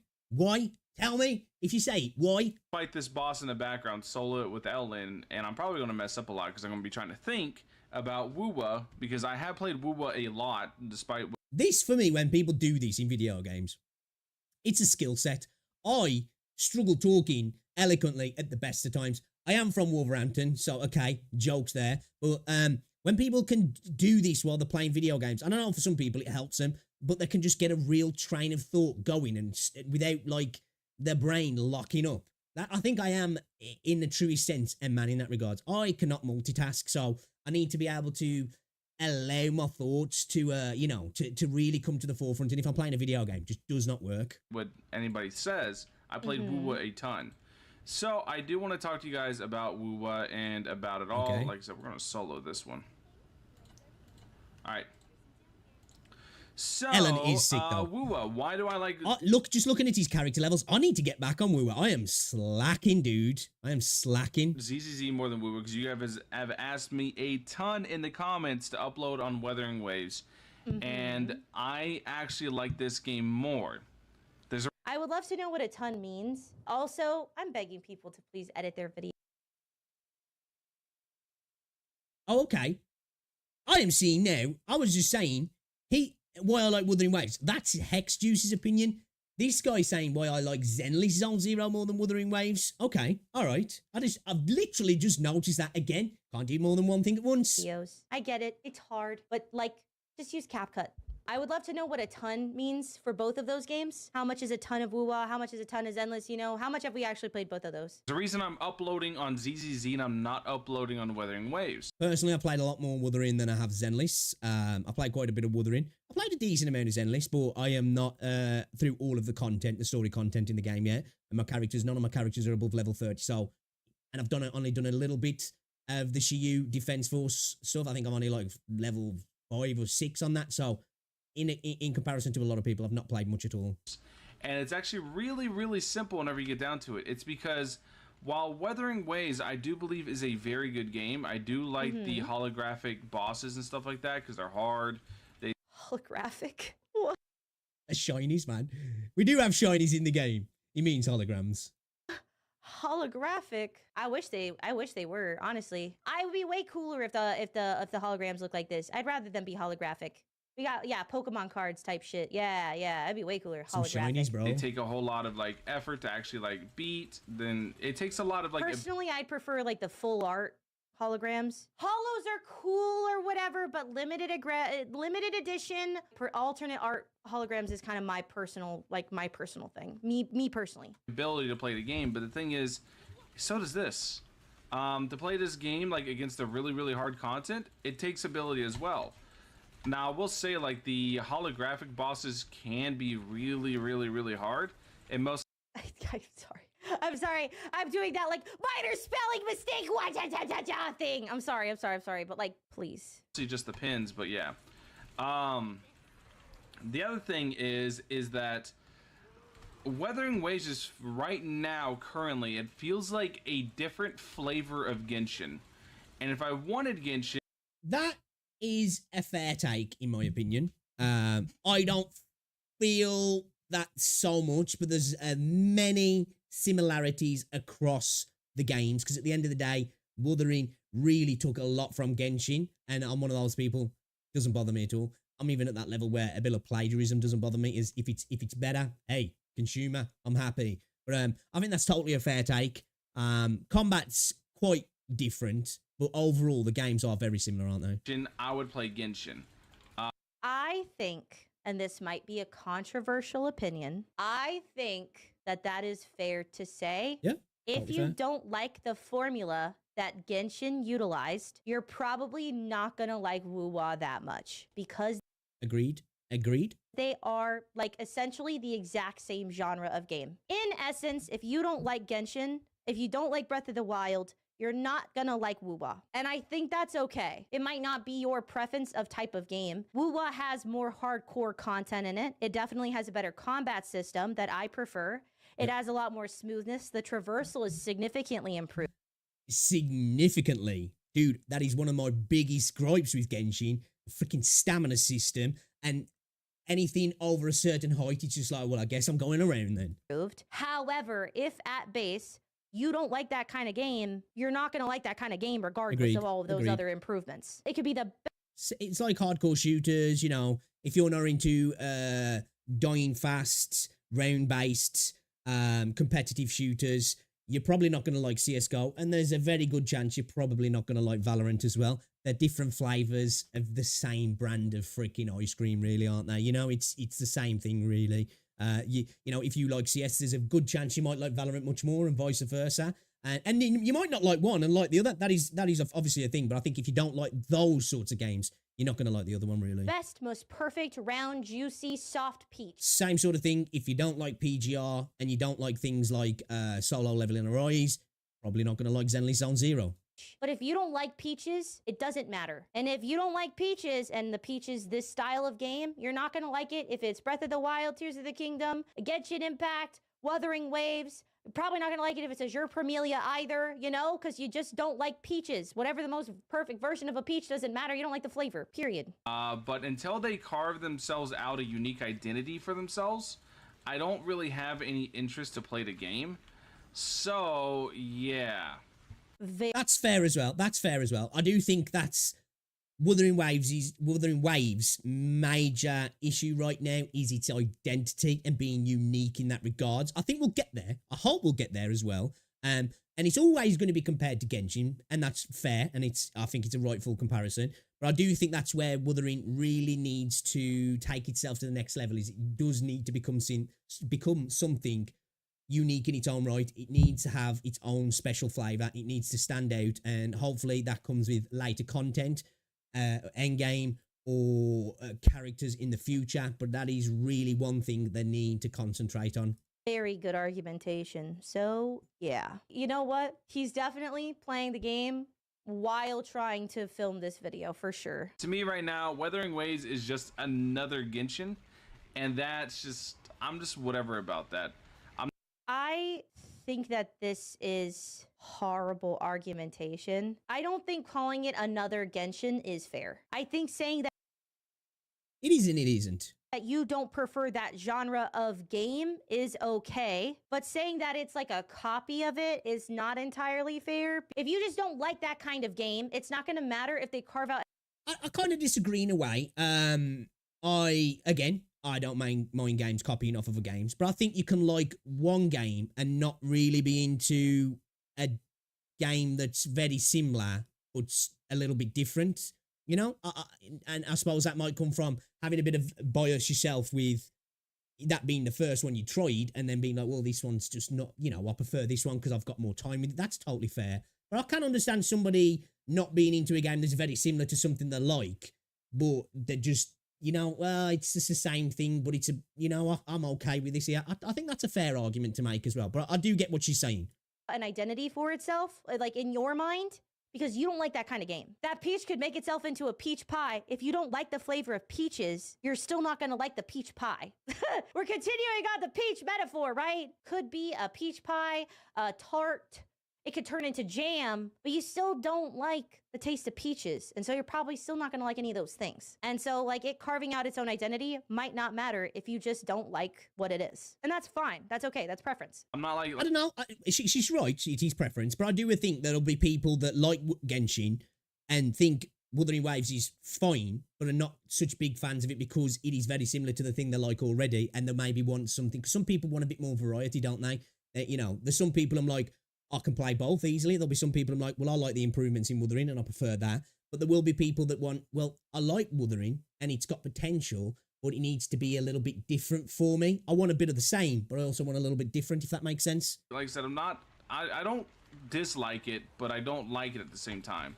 Like, this is just somebody who doesn't want to say that they don't like WuWa because people. I don't know. I kind of disagree there. I think I kind of understand what he's trying to get at. I think it's probably, he's maybe not making such an eloquent argument that he could do if he wasn't playing the game, and he's playing the game, so maybe, like, you know, he's concentrating on that at the same time. But I genuinely do understand where he's coming from, and as somebody who prefers Wuthering Waves of Genshin, you know, I get that. I don't need to be playing both because I've kind of got what I want in Wuthering Waves, but I do like Genshin at the same time. But I don't need to be playing both at the same time because they are quite similar, but one, in my opinion, is just that little bit better, so that'll take up that section of that kind of game for me, if that makes sense. People get mad at them. And before you guys go, oh, you didn't give Wuthering Waves a solid chance, I probably played more than most of you guys. I'm level 50 in it. I'm almost 100% exploration and everything. I've beaten everything.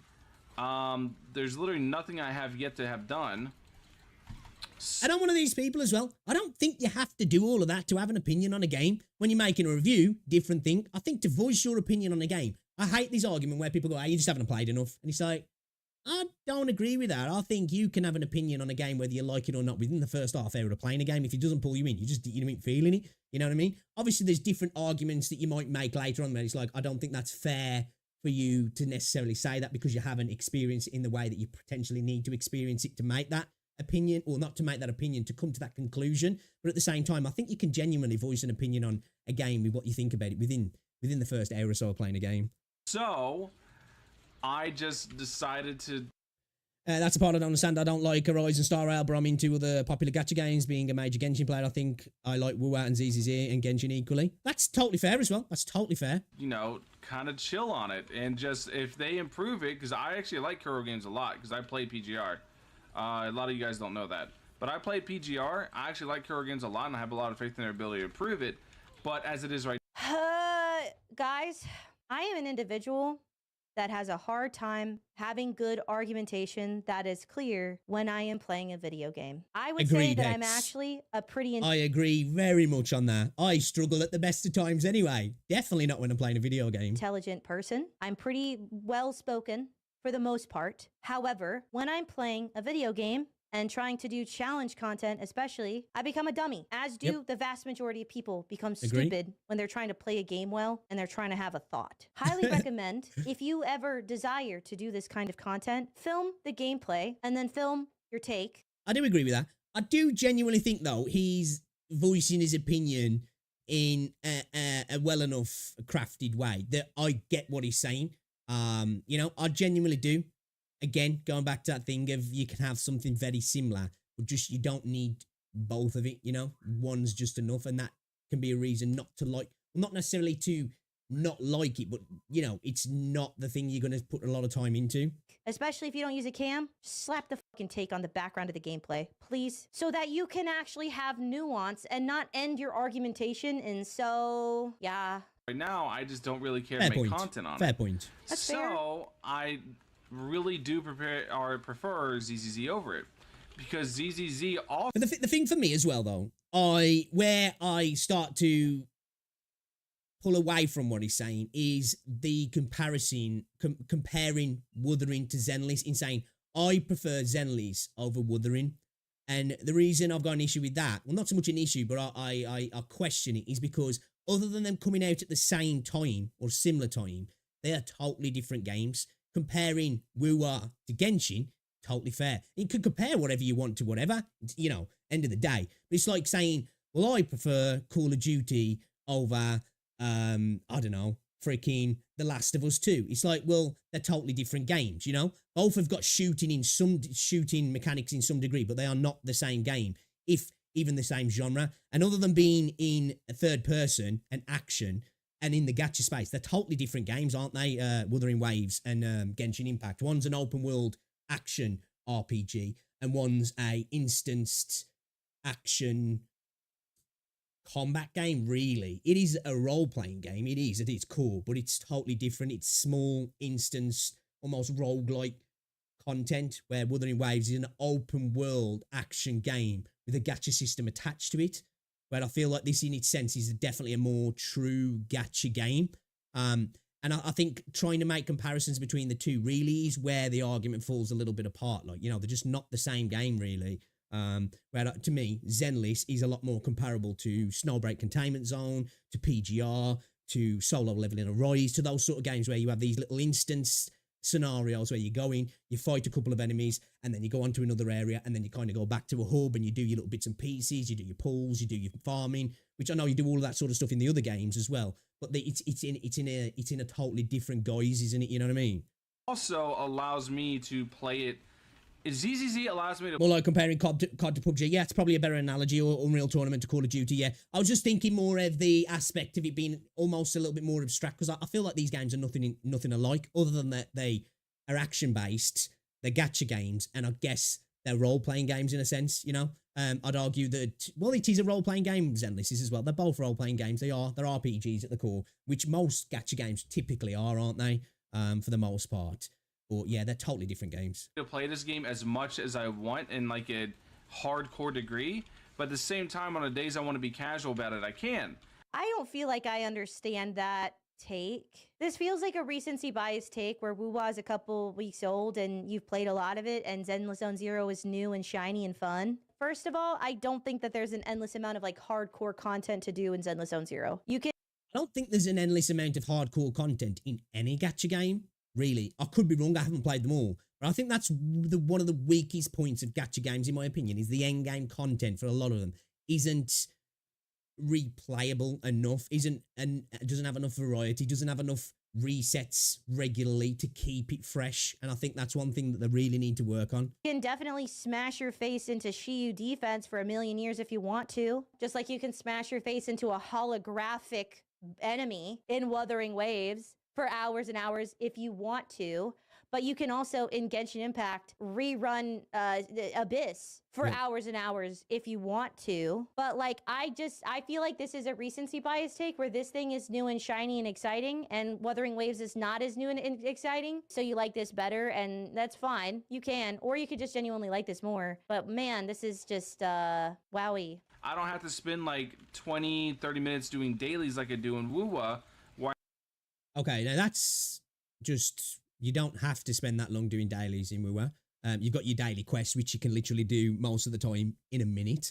And then, depending on what materials you want to farm, you can get that done quick. You know, if you're getting, you know, whether you're going after some echo materials or whatever it might be, that stuff can really be done quite quick, in my opinion. You know, it'll take a little bit longer if maybe you've got the podcast, because obviously you want to level that up. So you want to do all the different things to level that up. But beyond that, it doesn't take that long at all. I'd argue that it kind of is a similar time frame, maybe a little bit quicker in Zenless, but I think the little bit of addition of time comes from WuWa being open world, where you might have to travel somewhere and then walk to a specific place.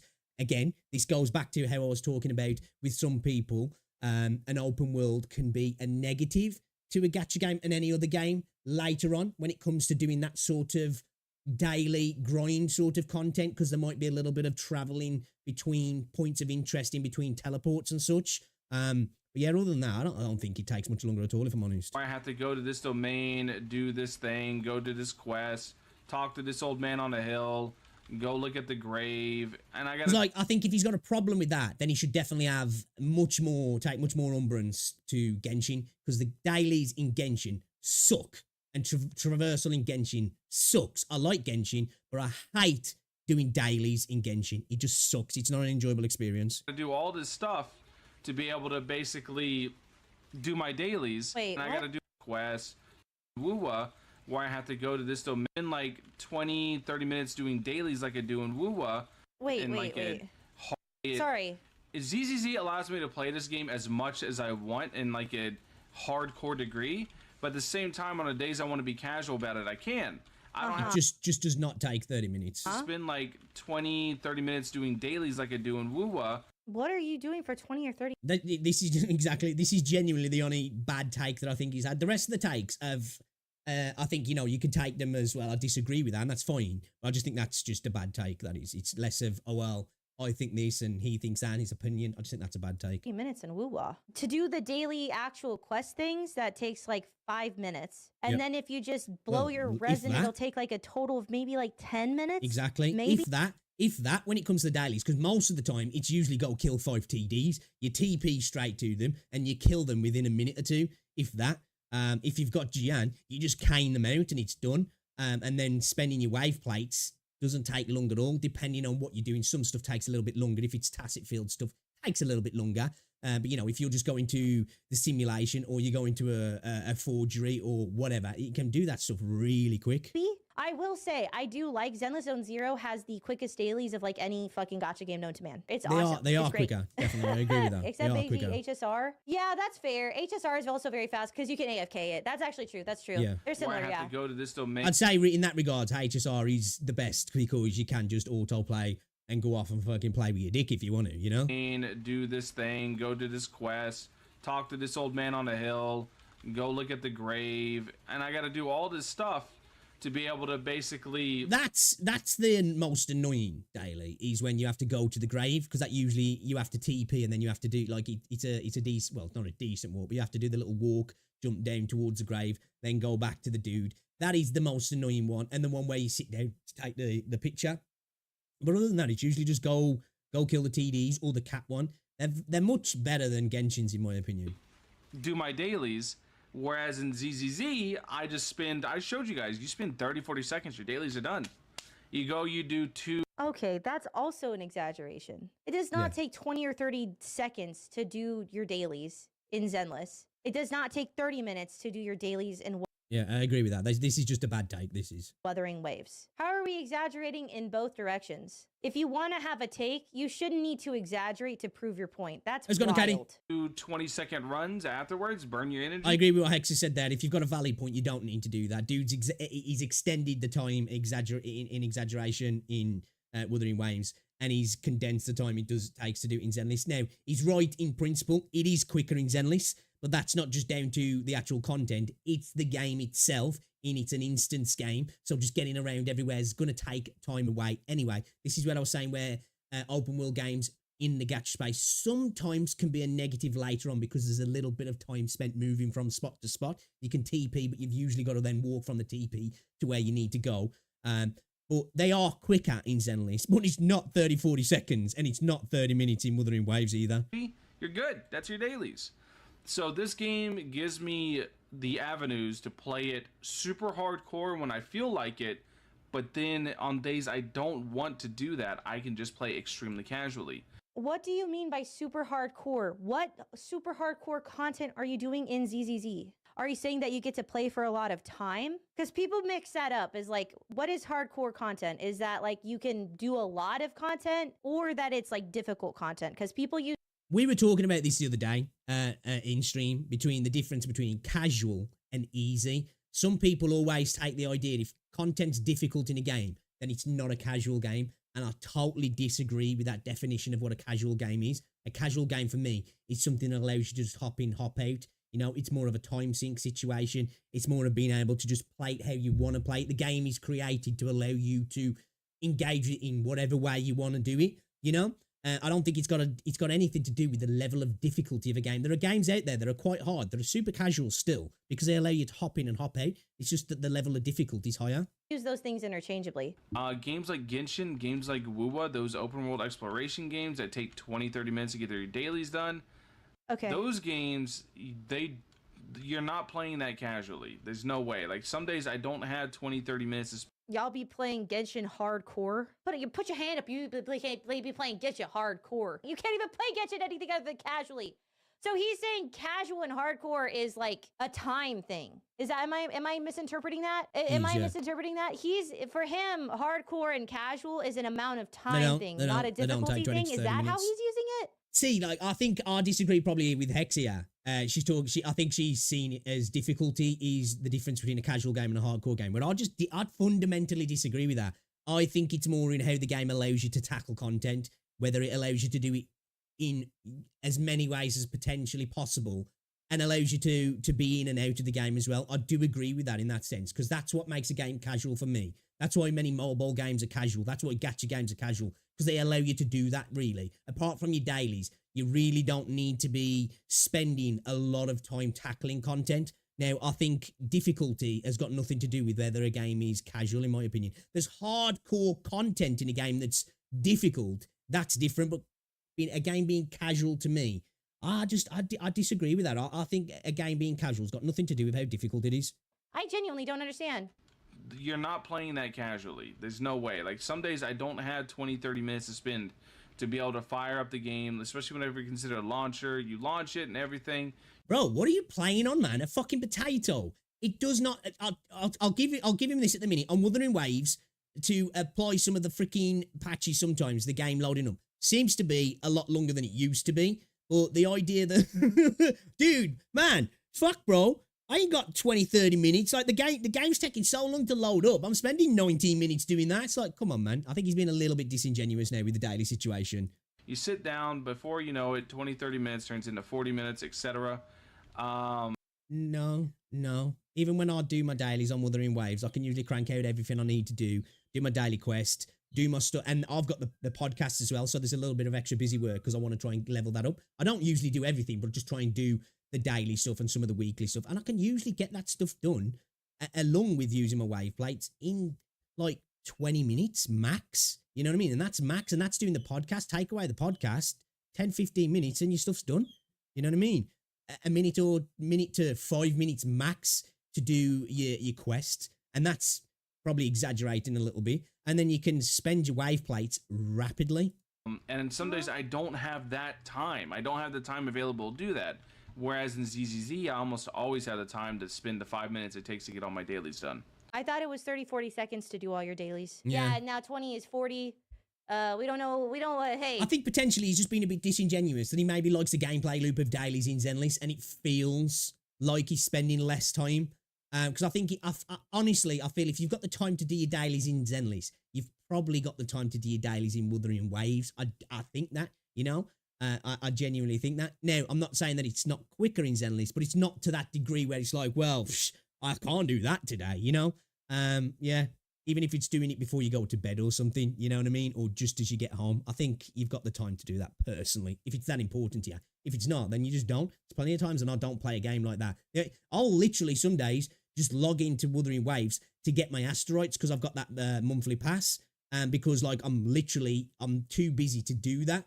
It's not very often though. I've usually got the time, even if I do it just before I go to bed, to just hop on Wuthering Waves, do my daily, do my wave plates, do a little bit of my podcast, and then go to bed. Time is difficult. It's a very timey-wimey situation here. So yeah, that's basically it. Just the differences in, I like how easy the dailies are to do and how casual I can play ZZZ more so than... I do think though that Zenless is designed to be a little bit more casual in terms of being able to hop in and hop out than Genshin, Wuthering Waves, and Star Rail. I think Star Rail's probably easier in the sense that obviously you can go on autoplay, but I do agree with that.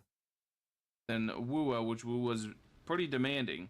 No, it's not. And then I also like the difficulty and the very not really no, I do like the difficulty in ZZZ because Shuya, these two modes right here, Shuyu Defense and Hollow Zero, are both very hard whenever you get to the end. But I like how combat focused ZZZ is. I mean, honestly, like the later areas of Shiyu defense do get like pretty challenging. I'll be real. I think it's fair to say that the later areas of Hollow Zero get pretty difficult. As I've done the last levels of a couple of them. It's definitely challenging. Very, very hard, no. I failed once because I took the wrong characters. I also don't think that... I feel it's just more of a DPS check and a time check, wherein something like Wuthering, it's about mechanical skill, timing. Now, we spoke about the issue in the last video we won't get into, but it's about timing, your dodges, your parries, learning patterns, which I'd say there's some of that in Zenless, but it's definitely a lot more in terms of your right character and your DPS and doing it within the time, really, and characters just becoming a bit of damage sponges in the later stuff. And that's coming from somebody who hasn't got to that later stuff, so I can't really comment too much about that particularly. The difference between casual and hardcore is time spent. But additionally, for most gacha games, there is a choice to do your dailies and spend 10 minutes. I'm sorry to keep pausing it, but when it comes to the casualness of a game, I do think if a game allows you to only spend small amounts of time in the game to get stuff you want to get done, whether it be there's totally different amounts of stuff you can get done, but I think a game is casual if it allows you to do that. I don't like sometimes I think the idea that hardcore and casual have to be these opposing things, because to me hardcore means something different to me when I think about video games. I don't just necessarily think of difficulty. Like, I think there's difficult content and then there's hardcore content, where to me they're kind of they're crossover, but they're a little bit different, if that makes sense. Minutes, or play for a little bit longer and do other grinding shit, or just slam your face into difficulty modes because you feel like it. Why not? ZZZ is very combat focused, and also I mean, if we're gonna use Hollow Zero and Shiyu defense, Hollow Zero is still majority spent in TVs. Also, Hollow Zero. It is when you get to these endgame stuff, it might be more combat focused, but throughout the game, it's not so much. Definitely not. Zero takes a lot of time, yeah, but like Hollow Zero is also majority not combat. It's majority TV shit. I think it's the most fun application of those TVs for sure. Agreed. But I mean, even in the higher levels of Hollow Zero, it's still mostly TVs. It's not mostly combat. He's talking about combat. If you want, and then going through the story, if you add the story in as well, there's a massive amount of the game dedicated to TV systems and obviously cutscenes and stuff, and very little in the early stages of the game dedicated to combat, in my opinion. Combat, you're going to do way more of that in WuWa than ZZZ, period. So a lot of you guys don't know this, but ZZZ took a fighting game approach to a lot of its combat systems. They talk I think almost everybody knows this. Yeah. about it in a Street Fighter 6 interview. It's not a hot take. I've spoke about this multiple times. It is. It's not like he's spilling any information that most people don't really know about here. That they did this little like collab thing between ZZZ and Street Fighter 6, where they talk about. Agreed, Katie. I think that's what it is. He's got the FOMO. He needs to get it done at the end of the day. I think if you have that, maybe gacha games are probably not the game to play in that regard. They are still casual, but you are kind of not required, but if you want to get everything out the game with as little spending as possible, you do need to do your dailies, don't you, really? About it, how they tried to design it, and they tried to have a lot of share a lot of similarities with fighting games. So you guys don't know this, but I have a massive background in fighting games. I think there's the crux of it then. I think there's the crux of it for this dude. Again, the video for me started out with some totally fair takes. They were all opinions that I don't share, but I understand, and I think they were fair. But this is where, like, I think it's just coming down to that this guy is comparing a game in a genre that's more suits another genre that he really likes to a game that's nothing like the game he's playing or the genre that he likes to play. If that makes sense, you know. I think this dude likes combat fighting games, you know, actual freaking beat 'em ups, and he likes the element of that in this game, I guess, and that this game is an instanced game as well, and he's just not that big into the open world side of things, which is like, I think that's the biggest issue here. This is why, again, I say, I don't know why. I understand it because the games come out pretty close together, but I don't know why there's this incessant need to compare the two and say, well, I like Wuthering Waves more than Zenless. Well, I like Zenless more than Wuthering Waves. If you're going to do that kind of argument, for me, it should be Genshin and Wuthering Waves, and when freaking Neverness to Everness comes out, that should be compared maybe more to those two, and Azure Premilia. Like, it's wild to me to compare Zenless to Wuthering Waves in that regards, other than that they just came out together, to compare how the games play. They're just different games.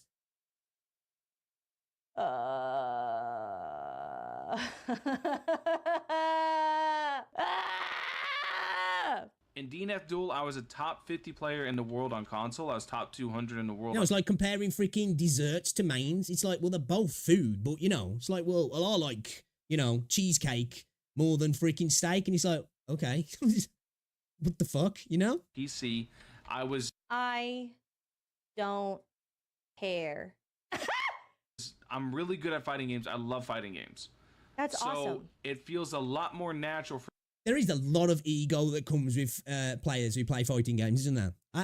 Obviously, I understand the competitive nature, but there's that in first-person shooters as well. But there's this real weird, like, expression of ego in fighting games, and I feel like they have to, like, throw it out there to everybody. It somehow means they've got some sort of, like, they definitely have, like, a bit of a superiority complex, I've noticed. For me to gravitate towards the game that is much more like a fighting game than it is, you know, Genshin. I mean, if we're talking about combat, the combat is not similar between Genshin and WuWa. The world design. And if you're talking about combat, that's the only thing that's kind of similar to a fighting game. And, you know, kind of similar. The rest of the game's got no similarity to a fighting game whatsoever. Is similar. The way they structure their content is similar. There are a lot of things that are similar between Genshin and WuWa. The combat is not that. The combat is the biggest identifier between the two. But, like, nobody gives a fuck about your fighting game experience. I'm sorry. And you don't need to use that as a justification why you just like something better than something else. You don't have to back up your personal preferences by trying to make intellectual arguments when the reality is you don't like peaches. You don't have to play peaches. Right. You can just like apples better. You can have your reasons why you particularly like them, but like weird take. You don't need to justify it, you know. It's not like you got to really justify it. Just like, well, this, I just prefer this, you know. And then if you're obviously making the video, you can be specific about the reasons, but you don't need to justify it with all this other talk of your history of gaming. This whole thing has been weird. All he's doing is backing up the preferences he's got. Thank you for coming to my TED Talk, basically. Yeah, that's basically it. I just prefer ZZZ way over WuWa, and the reason I'm probably never going to upload ZZZ is because, or not ever going to upload WuWa, I should say, is because WuWa, as of right now, just kind of feels like a better Genshin, which I don't want better Genshin. I want something different. And again, this is where I said earlier on, he was making some valid takes that I don't agree with, but because Hex was like, you know, you could just have like your preference in regards to that. I think that you can like both Genshin and WuWa, but not want the same, you know, a similar experience that can put you off. You're like, well, I've got this experience already. I don't need something with a little bit of a different spice to it. I've already got it. I understood that. Just these later takes have been just bad. That should have been the entire video. That could have been the entire video. Because it's my preference, I don't want to play something that's just like similar to Genshin. I want to play something more like something that I like. Period. Exactly. The rest of the argumentation, I just don't find valid. Is it valid? Which he did tend to lean into at the start, and then he just went a little bit west. Valid for you to have a preference? Absolutely. You shouldn't have, you don't have to play something if it's not your preference. However, a lot of the argumentation was just not even valid. And really, the end of the day, I prefer something that is more this style than that style. And I'd rather play this, which is fine, but I don't understand the rest of this video. It just was not, it was not good reasoning. Brought up a lot of points that either were not true, highly exaggerative, or just like sort of. That was where he messed up, when he started exaggerating, because he was trying to use facts about the games or differences about the games that just weren't true. They were just totally exaggerated. And once you start doing that, then it's like, that's not really the reason why you don't like it. It's either, as you're experiencing that, it seems vastly different because you're just not enjoying it. Because, of course, when we don't enjoy things, it tends to drag out, doesn't it? You know, your perception of time. So maybe that's what's happening there. And I'm going to give him the benefit of the doubt that I don't think he was necessarily being disingenuous, but it comes across that he is being disingenuous to validate, make his point valid. I am struggling with words here, for the reasoning behind why he didn't like the game. Or not that he didn't like the game, but he prefers this over this, when he could have just said, you know what, I like the way the game's structured because I like fighting games, and not saying that Wuthering's a bad game, but it's just, you know, it's a bit more of Genshin, and I've already had Genshin, and I want something different. Boom. Sort of true about both games, ultimately. Honestly, I would have liked it better if he's just like, I just think it's cool. And like, I would have been like, you know what? It is cool. I agree, man. I like WuWa because it appeals to me more. The character designs appeal to me more. The characters are really sexy and they make my peanuts hard. I like the gameplay a lot better because it's closer to the gameplay that I personally enjoy. I like Zenless a lot because it's silly and goofy and fun and dumb, and I don't have to try that hard. And it's... Hot take. I like Genshin, WuWa, Zenless, Star Rail, PGR, Solo Leveling Arise, and I quite like Snowbreak, you know? Just because I like one doesn't mean I have to dislike the other. Now, there's a tier system to that, but it's all for very different reasons. I like the aesthetic of it, but I like WuWa better. And you don't have to agree with me, which is crazy, right? You don't have to agree, and I don't have to like argue that you should agree with me. WuWa is closer to my personal preference than ZZZ is, but I still like ZZZ. It's just not my like perfect preference. And WuWa. And I agree with that as well. I prefer Wuthering Waves, but I very much like Zenly Zone Zero, and Zenly's gives me different reasons to like it. You know, you can like something more, but there's certain things that you get out of Zenly's that you just don't get out of Wuthering Waves, and vice versa. Realistically, is not my perfect preference either, but I prefer it's closer to what I like want to play, like heavy. Then like, you know what? It doesn't even matter. I'm over intellectualizing my own opinion. Who gives a fuck? You like it better. Just say that. Don't try to like make up argumentation like anybody cares. Also, well, I just like I'm gonna intellectualize why I like fighting games better because I've been very high ranking in fighting games. I've been playing them for a million trillion. Going back to the fighting game thing, man. That IO video. Oh my god, dude.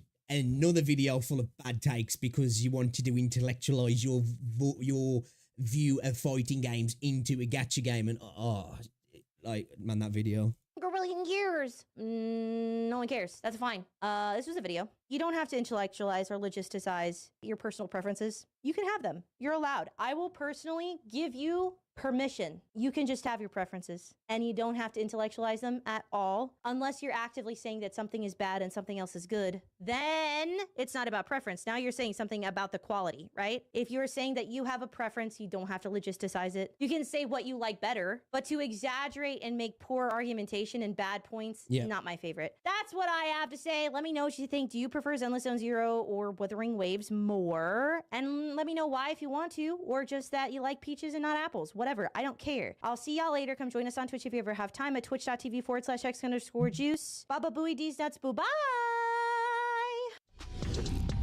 Good video. Agree with a lot of what X said in the video, if I'm honest. Can't disagree. Her views on his initial points early on in the video, I kind of disagreed with, because I understood where he was coming from, what he was saying about Wuthering being the same flavour as Genshin, just with the combat being the massive thing that differentiates them, because they are similar. And that being fair, that he wants something that's not the same as something that he's already enjoyed. I totally get that. But he lost me when he started exaggerating and just making the comparisons between the games in general, because I just think they're totally different games. And I think, you know, you can like both and have a preference for one, and you don't need to explain why in the ways that he did. And once he started exaggerating, he lost me, because it was like, okay, now you're using a false argument now. You know, what you're saying is just not the case, and you're using that to back up your argument rather than just saying, hey, I like it more because I like it more. Simple. Video's done. But I guess that wouldn't have made the video then, would he? But yeah. The only thing I do kind of disagree with, and I think I disagree with most people like this, I am in the minority. I don't think difficulty of a video game makes it casual. I don't. I think a game can be casual and still be difficult. I think it's about time frame and how the game allows you to interact with it. If it gives you a variety of different ways to hop in, get some enjoyment and hop out, I think a game's casual, you know? If a game is easy, it can still require, you know, a particular way of playing a game and a lot of time to be put in the game to get things out of it. And it's not hard and it's not hardcore, but it's not casual in how you interact with it, if that makes sense. You know? You get what I'm saying? A lot of people disagree with me on that. I know they do, but that's how I feel about things. I think there's a difference in my opinion. But yeah, great video from Hex Juice reacting to. Let's check him out so we don't forget the original video. Valkyria, I think his name is.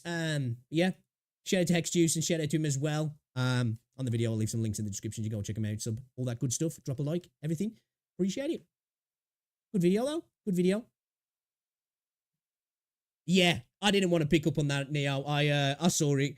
I misspeak all the time. I do, and especially when I'm really trying to, especially with videos, and I'm trying to be quick about and coherent and as eloquent as I possibly can for somebody from Wolverhampton. I make mistakes all the time, so I don't like to pick people up, but I saw that as well. Well, I heard that, should I say?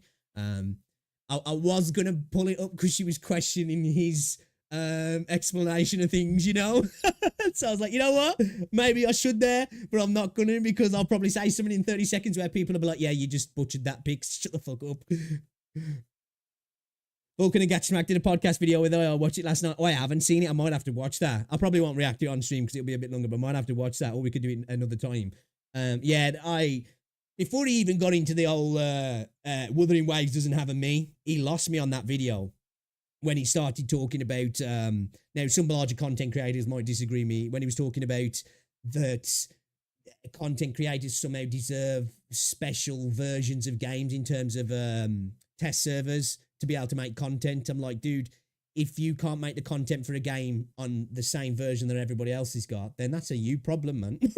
You know, at the end of the day, when games start catering to content creators, the very small percentage of the player base, that's when games fucking die, because guess what? 99% of the player base aren't content creators. It's like when games start getting a burgeon in esport and they're like, right, we've got to just concentrate on the esports side of things now. And then guess what? People stop playing the game because not everybody's a fucking 1% player, you know? But yeah, when he started talking about that's Wuthering Waves' biggest problem, they don't have a me, I was like, bro, what are you doing, man? Come on, dude. Talking about negative edging and cara cancelling and all this sort of stuff. It's like, the tech that fighting game players talk about sometimes, I'm just like, what the fuck? I did watch a dude's response to that, actually. It was another fighting game player, and he was kind of talking about the terms that he was using were right terms, but they weren't actually fitting to the situation correctly, so the context of them was kind of wrong as well, which is kind of funny. I personally think they both had bad takes, and I really struggle trying to watch a video like that without seeing the absolute hubris and ego. That's why I like to react to these videos, you know, end of the day. Because I think sometimes the content creators I tend to watch don't struggle with this, but I think the internet struggles with this a lot, don't they? That sometimes people can disagree with somebody, but then they struggle to agree with points that they actually agree with coming out the same person's mouth, which I don't. It's like I can dislike a person vehemently and still be like, okay, this person's a douchebag, but they made some valid points here. That's why I do like checking stuff out as well. You know, because it's always good to react to other people's points of view. And for me personally, obviously I'm creatively devoid, so that's why I like to upload these videos to YouTube, because it's way easier than trying to sit and come up with my own thoughts off bat. But I can bounce off other people's opinions, and I can explain my own opinion a little bit more eloquently if I'm bouncing off another video. You know, that's why I like to do it, rather than trying to just sit down and you know, just on a stream of thought, like, and just come out with it, because I just struggle with that. And I say eloquently as somebody from Wolverhampton can, I guess. Because like I listen back to myself sometimes and like, bro, I sound like I sleep with my sister, man. You know? Exactly, Katie. That's the way people should be. You know? Sometimes people usually talk shit, but now and again, they'll make good points, you know what I mean? DSP is one of those guys for me, like that. Wings the Redemption as well, sometimes. You know, like 90% of the time, they make absolutely ridiculously bad takes, and then they'll say something else, and it's like, hey, whoa, that was a good point. And then you look in the comment section, everybody's like, oh, here he goes again, absolute shit coming out his mouth, and he's like, he's kind of right, though. Maybe not in your opinion, but it's kind of on the money there. It's just that you dislike the dude and you'll never give him credit when he actually makes some sense, you know? No, you don't, Lon, from near Manny. We sound thick as fuck. It's a problem, isn't it, man? Especially working class areas, you got a strong accent. It's like, oh, shit. Listen back to myself and I'm like, oh, my God, dude. Oh, my freaking God. Jesus Christ, is that the freaking time? Holy shit, I didn't realise that was the time. Yeah, I enjoyed that video, actually. Because I like to watch those sort of videos. I like people talking about stuff they like. Because as somebody who enjoys video games, I always like to hear people's opinions on video games as well. Whether, you know, they're talking shit or they're talking sense. Shall we, I kind of want to watch this video from Big Fry. Talking about the First Descendant. Is it overrated? It's a pretty in-depth. I'm curious about this. Big Fry TV, is the First Descendant overrated? I don't know. I think the game was just okay, but I don't really feel like I've heard it being lauded as some amazing game either. I don't know. Maybe I'm not looking in the right communities, but I don't feel like anybody's really been making out that this game is the new best thing, you know? So let's see what he's got to say. Their DLSS 3.5 technology in just a little bit. Okay, I'm finally getting around to the video on the... One thing I will say about the First Descendant though is it does look like Unreal 5 slop. Now, I'm not saying the game's ugly or it's a bad game. I had a little bit of fun with what I played of it. It's probably not the sort of game that I'll really put too much time into because I just think it's a bit repetitive. But it's just, you know what I mean about that Unreal 5 slop? It looks good, but it's just like, you know it's Unreal 5. It's like, it doesn't really seem to have any like artistic presence beyond just looking like a tech demo almost, if that makes sense. The First Descendant. A bunch of you guys have been asking me my thoughts on the game. It's a brand new Warframe-like game that is taking the world by storm, sitting in the top 10 most played games on Steam since it came out. It's a free-to-play, third-person looter shooter built in Unreal Engine 5, and I have to say right up front, for an Unreal Engine 5 game, it actually runs really well. We'll get into that. Yeah, kind of, Neil. Yeah. Kind of like a drag and drop later. So you play as a descendant equipped with... I don't want to really say asset flippy because it's not, but it, you know, it can come across it almost like... I think derivative is probably the perfect word, and I think it's because most people are still just getting used to using Unreal 5 at the minute, so they tend to keep in the lane, so to speak. The best game, in my opinion, so far, and I don't know all the games using Unreal 5, but Neverness to Everness looks great. I think that's UE5, and... you know, I think that game looks amazing. And obviously, because it's anime style, and I love anime style. So I just think so far, that's the one game using UE5 that doesn't look like a UE5 game. Unique abilities and modules to upgrade, utilizing a multitude of weapons that you can also upgrade with different modules. You can play with up to 4 people in a party, completing various PvE missions throughout the story and engaging in just insane boss fights. The game is... I will give this game that. The boss fights are really good. They're really cool. The boss designs are really cool as well. And they are actually decent fights. Some of the elite mobs are super annoying. But yeah, I think some of the boss fights are pretty cool. It's chock full of content, from a shit ton of missions to play throughout a story that I could only describe as terrible drivel. Yeah. Seriously. Holy shit. Just like another game taking the world by storm called Once Human, I would personally recommend, if you're playing either one of these games, just skipping anything to do with cutscenes and dialogue and just get straight to the gameplay, which is where I think both of these games shine. I've been spending my time playing the First Descendant, upgrading. Sometimes though, I like playing stories that are bad, because if it depends, it's when games are boring, they suck. I am an enjoyer of stuff that's so bad it's good. You know, sometimes when movies are just like really crap, like the acting, the screenwriting, the camera work, everything's so bad that you can't help but like, dude, this is awesome. This is putting a smile on my face because it's bad. I like that sometimes in video games, in certain stories, because like you just listen to it and you're like, what the hell? Like that one dude who came in and his name was Greg. I just couldn't get over the fact that he was talking in this like, I am the destroyer Greg or whatever it was. And it's just like, dude, your name's Greg, bro. What the fuck? Crafting and trying to unlock different descendants, and for the most part it's a pretty in-depth game with an accessible early game to kind of ease you into that grind. As somebody who doesn't play games like this too often, I'm actually having a pretty good time if my focus is on the gameplay itself, which basically boils down... The combat is tight in this game. It is pretty tight. If you took everything away from this game and you just looked at the actual combat, it's a decent combat system. I'll probably give it like a 7. It feels tight. It doesn't really feel too floaty. You know, everything kind of works how it should be, you know? Down to like grab a mission, go kill things while a simple objective is taking place, like, you know, standing in a circle or having to, you know, kill...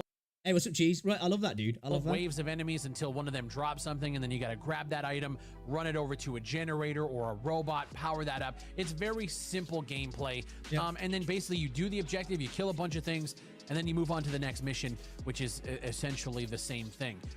It's just that sort of game that you can switch off and play, in my opinion. It's repetitive, as I said, but for me, it's that perfect sort of game where you can just put it on. You can have someone on the, kind of like gacha games, to be fair. You can have something on the second monitor, a podcast, a video, whatever it might be, and just play, you know, and you don't have to focus too much. you know, focus just enough for it to be engaging, but you can just enjoy something else at the side as well. Starting 3 hours they're of the the best game games is pretty mind-numbing. Enemies are bullet sponges. They really don't pose a threat at all until they do. But the game services its goals well and gives you a ton of things to work towards and craft and basically unlock, you know, up front. This is one of those games where you want to shut off your brain for a while, kill mindless enemies, grind, unlock things, craft things. Fry's reading my mind. And just keep leveling. Like, it has that Warframe-like experience, and it does it well enough. Looking around the internet and at Steam reviews, though, you'd think this game killed some people's pets on first startup. We'll talk about that in a little bit. I want to start with talking about the art style and the graphic quality here. So, like I said at the beginning of the video, the game does run really, really well. For an Unreal Engine 5 game, this is definitely one of the more optimal. It does run well. It does. See, like, I don't like to talk about performance too much in video games, if I'm honest. Humble brag, I am on a 4090 and a 13900K with fast RAM. So, you know, I'm not getting the majority experience for people. There's a lot of people who are not on those systems. So I tend not to lean into performance sometimes as a massive opinion that I like to give out in videos, because I'm running on like a high-end system and not everybody is. But yeah, the game did seem to run okay for me. So, but that obviously, there's plenty of games where I'm like, dude, this game runs fine. And everyone's like, no, it does not. Optimized ones that I have been able to play. And from like a quality graphic level perspective, I do think this game visually looks really, really nice. It does. Graphical fidelity in this game is nice. I'm just not a massive fan of the art style. And I've said this multiple times and I'll say it again. Art style is always better than graphics. You know, there's a place for games that have got beautiful graphics, you know, your AAA games, you know, like your God of Wars, your Last of Us, your Spider-Man games that come out and you're like, dude, this game looks amazing. The fidelity's insane. But then like 5-10 years down the line, they age, don't they? But games that have got amazing art styles, they might not be the most graphical fidelity game, you know, might not be so impressive, but the art style just, you know, 10 years down the line, the game still looks amazing, doesn't it? And that's most likely due to the fact that I'm playing this game on an RTX 4080, which means I can take advantage of NVIDIA DLSS 3.5 technology with ray reconstruction, frame generation, a segue into the sponsor there, and super resolution. Playing at 4K max settings with all of the ray tracing effects enabled, these RTX 40 series GPUs are pushing performance to the max with an average increase of 2.7x at 4K. DLSS 3.5 with ray reconstruction and frame generation. I'm impressed here. That is a good segue, man. That's a good segue, dude. Enhances ray tracing and multiplies performance using AI. And when you combine that with NVIDIA Reflex to lower your system latency, I mean, you can't lose. If you're playing the First Ascendant, you can enable all of these features by hitting the escape button, going to your options, and everything is right there. A big shout out to NVIDIA for sponsoring this video. If you guys want to take advantage of all of this technology, just go to your options menu, check to see if you can turn all of this stuff on. If you have an RTX but first, you got to buy the card. GPU, or if you're using an older GPU in the GTX I can't series, find it. I'm on a 1080. Things like NVIDIA Reflex with their low latency system architecture, and you can still have a better time. I want to shift gears back to the other half of this visual discussion. I do believe the game looks visually really, really good. It's Unreal Engine 5. It's got the lighting. It's got everything. It looks crisp. But the other half of this discussion is the art style, which I gotta say, I'm not really the biggest fan of. Obviously, it's quite generic. Obviously, this game is coming from Nexon, it's coming from South Korea, and it's definitely got that Eastern vibe combined with... Dude, not even just the Eastern vibe. I don't know what it is with Korean developers. Korean games all look the same. There's just like this Nexon specifically, but Korean games just they've got this style that's like, okay, that game's Korean. It's not even like, oh, that game's Asian or Eastern. You know, it's that game's Korean. It's wild. Like this future, almost like, I want to call it cyberpunk, but it's more like future mech. It reminds me a lot of what you saw in Halo 4, like these crazy cyber metal structures and robots. And I'll be honest with you, I've seen it a million fucking times before. It's kind of, at this point, it's kind of just a tiresome art style. It's generic. It's a tiresome setting. I feel like I've seen this before. It doesn't feel original. Combine that with the story that's going on at the same time. The whole world just seems so uninspired and almost soulless. You're running around. Agree. This was my major complaint with the game. The game is, the world's dead. It looks pretty, but it's a dead world, you know, unless you're engaged in a quest that's spawning enemies. There's nothing happening apart from other players potentially running around. It's just empty, and it's kind of like it's boring. It pulls. It's not immersive. It's just not immersive. You're doing these missions, and while the gameplay is very, very fun, the setting that you're in, it really just leaves a lot, at least for me, to be desired. Now, with all of that said, I'm currently in the 3rd or 4th zone, completing quests that basically boil down to like world quests around the map in any MMO. The game can definitely get repetitive, which is why the focus is on building up your character from their mastery ranks to modules to weapons. The whole goal is that things are repetitive for you to build your character out and then take it into large-scale boss fights like this. Now, for me, this is where this game kind of shines. Because some of these boss fights, I think they just look freaking cool, man. And they are actually quite fun to play as well. Just got out of my Oh, she's looking at me! Oh, fuck! Oh, shit! Don't die, don't die, don't... Hopefully they will have more settings, but I wish they had more settings and rather than they just these almost like constructs that you spawn into. I don't know how else to describe them. Like, you know, the map you're in, it's just like this kind of construct almost, and I'd like there to be a bit more variety in that as well. But yeah, that's cool, man. Don't die! I'm trying fucking not to! Oh! Run! Shooting her right in the pussy! Fuck her right in the pussy! It's working! Whoa! There, she's dead. Nice. Look at all that shit. Woo. Yoink, yoink, yoink. Now, the character I chose at the beginning is Lepic, who is like this assault who throws like grenades and gravity well kind Sorry to keep pausing. That's another thing that I wasn't a massive fan of. The 3 characters you get to choose from at the start of the game are just non-inspiring. They just look really generic. The dude who's like the shield guy looks kind of cool. He looks like just like a Titan kind of thing out of Destiny though. But he probably looks the coolest. But their set of abilities just seem really unimpressive. They're a lot more fun when you actually use them in the game. But like when you look at the character and you see what they can do, it's just like, these look really bland and pedestrian almost. Kind of like sucky grenades. And he also has a pretty sick overkill that basically inflicts burning damage. His whole focus is doing damage, rolling around, being agile, and just dishing out as much damage as possible. And I like him. I was playing with Fuzzy, who was... Yeah, like the Ice Girl that I use. I liked her. I just think they were sold weakly, if that makes sense. Like when you look at them to choose who you're going to play as, it's just like, none of these look interesting. And then you play as them. And it's like, I remember I was doing a open overworld mission, and one of the guys who does all the grenade stuff was playing with me. And I was like, oh, actually, he looks kind of cool now. I wish I'd have picked him. Using the tanker class. I believe his name is Ajax, and he does like bubble shields and shield walls and stuff to kind of protect you and basically let you kind of deal damage from afar, and it's a pretty good combo. Now, as far as I'm aware, this is where things start to go south for a lot of players, and that's in the ability to unlock and purchase new characters from the shop, or, you know, making research requests, which is where you can unlock all of the blueprints and all of the pieces to unlock new characters, or you can just purchase them using Caliber, which is their currency that you have to purchase. I don't have a problem with that. Hot take, don't have a problem with that. If the game's free to play, I genuinely don't mind how many microtransactions or how expensive they are in the game. And I don't mind them having things that are not available, so to speak. I don't like it when games take away content and make the game worse to let you buy it back. That's what I don't like, but stuff like that doesn't bother me at all, if I'm honest. With real money. So how this works, being a free-to-play game, is well, you have a shit ton of things that you can buy.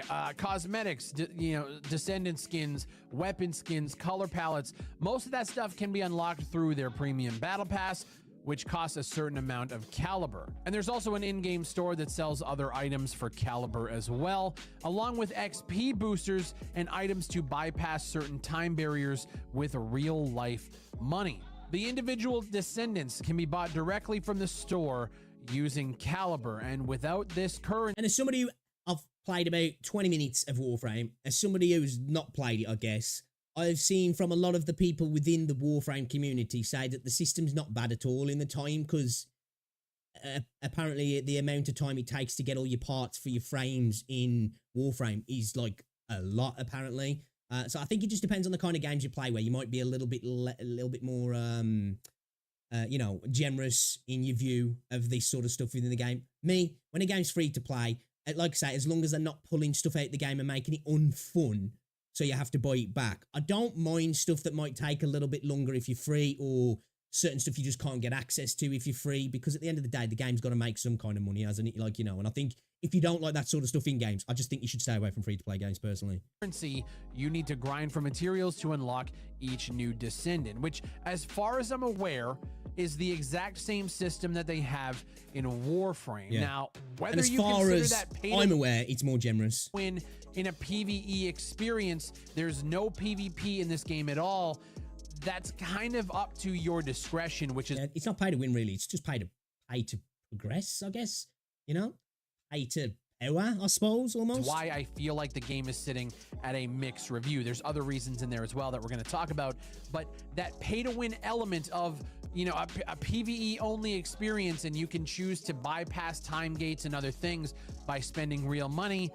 I can definitely see why some people don't want to be involved in yet another freemium game like that. And, you know, I totally understand it. What pisses me off about the entire system is all of the starting descendants are around 300 caliber, and you can only purchase caliber in segments of either 250 or 500 with a... That's the systems I'm not a fan of. That's the systems I'm not a fan of. 20 caliber bonus, so 520. So you... It's like the smallest one's just a little bit less than what you can... what you need to get the character. So you only have to buy the package that's the higher tier package, but then you're left with just enough left that's not enough to get another thing. So it's like you're always in that deficit, so you always have to keep buying. I don't like those systems either. It's like, just, if you're gonna have a character that costs $5, let me buy a $5 pack. Don't make me either buy a $3.99 pack or a $10 pack. That's when it sucks. You have to buy the 250, which is $6.99 Canadian. You have to buy that twice to have enough caliber to purchase. Not a fan of that. I understand while people each not descendant liking that. is But at the end of the day, it's designed specifically for that reason. It's to get you to buy the one above to afford the cheaper item. But then you've got just enough left that you can either spend on a couple of little tiny things, or if you want to do that again, you've got to buy again. So it always leaves you wanting, you know? It's smart. It's predatory. It is. But at the end of the day, a lot of systems in free-to-play games inevitably are predatory. And I think if you have an issue with those sort of systems, it's just not the space for you, in my opinion. Technically 300 caliber, or around $8, give or take. You have to spend $14 worth of money to purchase the caliber needed to afford one of the... It's predatory as shit. Yep. It's the same freemium model we see in a million different games, and I know that's going to be the excuse for a lot of people that excuse it away. I myself am tired of seeing monetization practices like that. I agree. I would rather you just be able to do that as well. That's the one issue I do have with those sort of packages. I'm just like, if there's an item in the game that's the main item that people are going to buy, let me just have a package or a coin, a currency, whatever, that's set in an amount that's the same amount as that, and then I can just buy it and that's it. But I understand why they don't. It's just, it does suck. Predatory, it's scummy, which is why, like, even though I really enjoy the game, I'm never purchasing a single fucking thing from this storefront. It's on that level of, like, it could be called... Oh man, if Plazooka's heard that, he won't be happy about that. He wouldn't be happy about that. You'd be, what is it, tantamount to being on fucking benefits? A scrounger? Pay to win, but people could also make the argument that it's more of like pay to not grind as much, which I know some people would then rebuttal me like, yeah, that's basically pay to win. Why do you want to, you know, spend money to bypass the whole point of the game, which is that grind? So, you know, there's always going to be a back and forth with gamers, and that's what's leading to at least one section of these people leaving negative reviews. I think some people love the grind though, don't they? That's why I think a lot of people enjoy free-to-play games. You know, obviously there's certain things that they don't want in the game, or they'd like to be different. But I think there's a lot of people, it depends on the gameplay loop. It's how well the gameplay loop's made, isn't it? Well, that's an attractive element to some people. It's almost like the MMO experience of going out, farming, grinding, you know, putting in the hours for the thing you want. And I know I understand that they're designed like that to get you to pay some people actually relish in that, don't they? One of the other big complaints is, well, the fact that there's 2 different anti-cheats layered on top of one another in this game for a PvE-only experience. It doesn't feel like it's even necessary. I didn't know that. Until you start looking into what the EULA states in their terms of service. And one of the reviews points out here, the anti-cheat steals virtually all data from you and even blatantly admits to retroactively and proactively stealing all of your browsing data as per their EULA and privacy policy agreement in Section 1. Pages that you visit ain't gonna get much from me then, man, you know? Just looking at fucking degenerate content and maybe the odd porn fucking video. You know, have at it, boy. Sell it on if you want to, you know? I don't know what it's gonna benefit you in your game. I guess, you know, you might just be adding more BBWs potentially, I suppose. Visit before and after the use of the services is quoted in this review. All of that for a game that has just an overcomplicated end game that requires you to grind so much to unlock end game gear that it kind of just incentivizes people to pull out their wallets and buy whatever they need, and then also double dips and sells your data as a data broker. There's a lot of reasons to. Then again, though, nowadays, who doesn't sell our data? Come on, you know, if you're using Facebook, if you're using any major website nowadays, your shit is getting sold, you know? That's why, like, even I don't even necessarily mind so much, because I just think it's the cost of doing business on the internet, so to speak. And sometimes it's scummy, it sucks, and sometimes it gets sold to nefarious operatives. I understand that, but I just think it's part and parcel of a free ecosystem in how the internet works, isn't it? You know, like I say, if you're using a lot of the social media sites, your shit's getting sold anyway. That's what I was going to say as well. That's why I hate when websites make it difficult to disable cookies in Europe, because that, I don't think you guys have that in America, do you? So basically now, because there was an EU law, and I think Britain's still like signed up to it, that you go on a website and the website has to explain the cookies. Basically, there's a pop-up that comes up and it's like, you know, these are all the cookies and how they're used, and you can usually reject all, accept all, or you can customize, so you can choose ones you don't want to have and ones you don't mind them using. Some websites will go out the way to make that shit fucking hard to disable. Now, a lot of the time, I'll just, like, I don't mind. It depends on the website, but I'll usually just reject all anyway. You know, I'm just like, you know, if the option's there, I'll reject it. I'd rather do that than having it done. But I understand, like I said, it's part of doing business on the internet in a way. But as soon as a website makes it difficult for you to do that, there's not just a reject all option. I'm like, you know what? I'll fucking get the information somewhere else. I don't want to use your website, man. Because when you're going to make me jump through hoops like that, it's like, fuck you then. Maybe want to avoid something like this. Their monetization model. Just gotta say, I'm noticing Fry's falling to his death quite a lot here. I'm liking it. Model is flawed. If you're going into this game thinking you're just not going to spend any money, all the more power to you. I think you can have a good time with it, but just know it's a free-to-play game, monetized out the ass. They're going to want to incentivize you to spend real money. And here's the thing, I know there's going to be a lot of people that don't spend $1. I'm not spending a fucking dime on it. I'm going to play the game and grind the way it wants me to. And if there's time gates and everything else, then I guess that's just something you deal with until you don't want to deal with it anymore, and then we just move on to another game. That's really how that's how I'm approaching a game like this, because I'm not a big Warframe player as is. It's not that I'm like hating on that game, it's just something I've never really dived. I couldn't get into Warframe. Like I say, I don't know how long, maybe an hour I played it for. I just couldn't get into it. Maybe if I went at it again now, because I think over the last couple of years my gaming tastes have become a little bit less strict. Not that I've had strict gaming tastes. I've always liked a variety of different games, but just certain things within video games a few years ago, especially more instance grind fests where you replay like similar content over again, I was a little bit against all that, but I've started to soften up to that sort of stuff now, and I kind of enjoy the grind in certain ways, but it all depends on the gameplay loop. Yeah, I just couldn't get into it, man. Into, so I don't really feel that like emotional connection to be like super pissed off about some of this stuff. I'm just not gonna partake in it.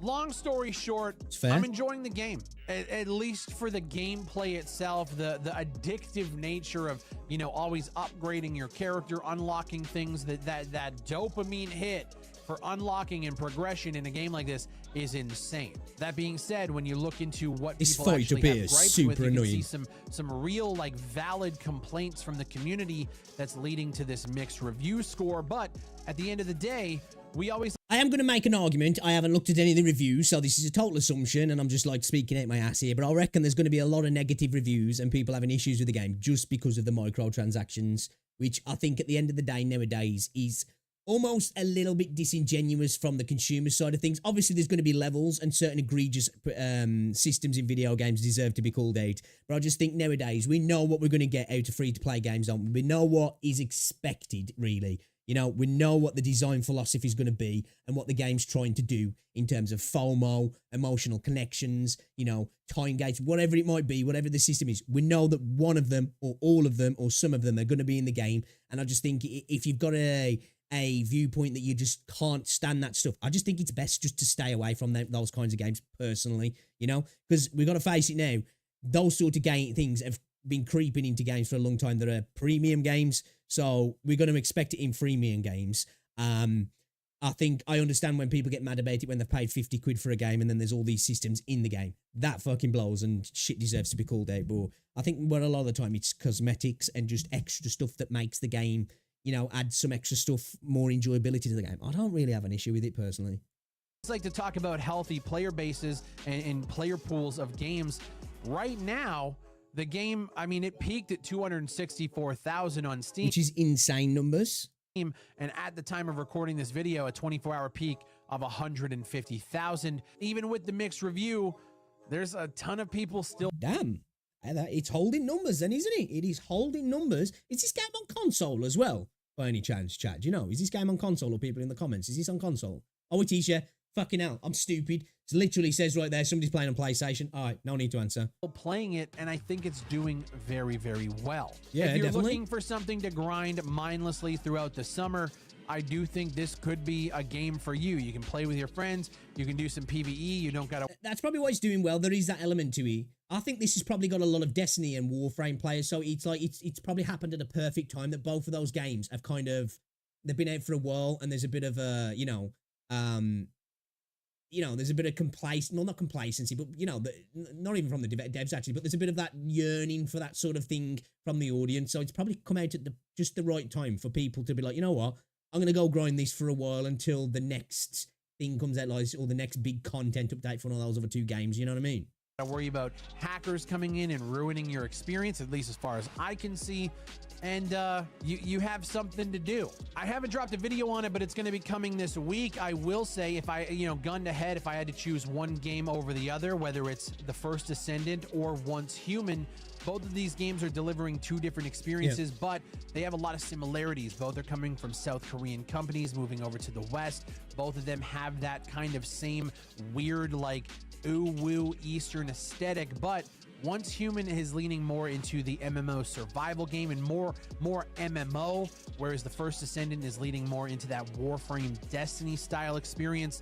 If I had to choose one, my pick is Once Human, and I'm gonna have a video telling you guys why in the next few days. But although I haven't played any of Once Human since it's launched, I played in some of the betas, but I really need to get back on Once Human because I like that game. I do.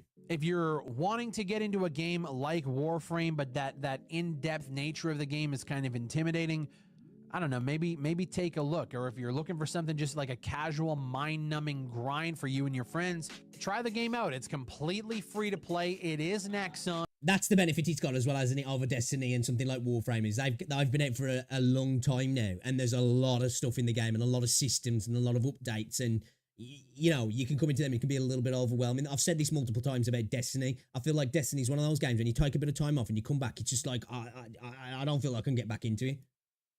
It is monetized to hell, but use some self-control and maybe don't spend a shit ton of money on it if you can help it. As always, big shout out to NVIDIA for sponsoring the video. I do think great segue as again earlier. The graphic style and the performance of this game is fucking awesome. There are some things I like about it. There are some things I don't. And as an early player and somebody who doesn't really touch these kind of games, I'm genuinely pretty happy with the experience so far. My name is Big Bright. Thank you guys for watching. Leave a comment down below. Took me a second to figure that out. I'm always curious to know what you guys think of experiences like this. While you're down there, leave a like on the video, subscribe for more content just like this, and I'll see you on the next one. All right, good video. To be fair, Big Fry usually makes good videos, though. Yeah. I don't think it's overrated because I don't think people are really, I haven't heard it myself giving it that high of a rating, if I'm honest. It's obviously doing well, though. Still holding 150k players at peaks over 24 hours is impressive, if I'm honest. I thought it would have dropped down a little bit more than that. Yeah, I think the game's okay, personally, from what I played of it. It's okay, you know. It's probably not my flavor, but it's okay. It's not a bad game. It's just all good. And sometimes that's more than enough for a game. It is one of those kind of mindless games. As I said again, you put someone on the TV or you put someone on your second monitor, you watch a podcast, you watch a freaking documentary, you just watch some YouTube videos, whatever it might be, you watch a live stream and you just play your game mindlessly. I think it's perfect for that. And you know, again, that to me is what a casual game is in a sense. You know, you just hop in, hop out, play it how you want to play, kind of switch off and just have fun, man. Good video from Big Fry. Is the first Descendant overrated? Yeah, man. I like that. I like that. I like that. Let's play some fucking video games then. Let's play some fucking video games. Let's do it. Oh, 2 secs.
Oi.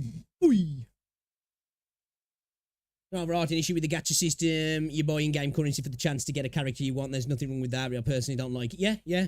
You know, that's what I say. I have no issue with people not liking those systems, in my opinion, because they are systems. At the end of the day, they're predatory. It's gambling. You know, it is. I guess it's not gambling in the technical sense of you're not expecting potential winnings, because I think that's what it technically is, why they get around it, isn't it? Because, you know, you're not like, oh, well, I'm going to put a fiver in the hopes of winning 100 quid. But it is in its sense, in the essence of, you know, you're spinning the roulette, and I get that. And I like I say, I don't judge or look at people as having a bad take when it comes to stuff in games like that game as well. The first Descent didn't have an issue with all the microtransactions. I totally get it. At the end of the day, sometimes there's people who just want a box price on a game, and that's it. And that is a fair take. And at the end of the day, I think that'd be the best way for all video games to be.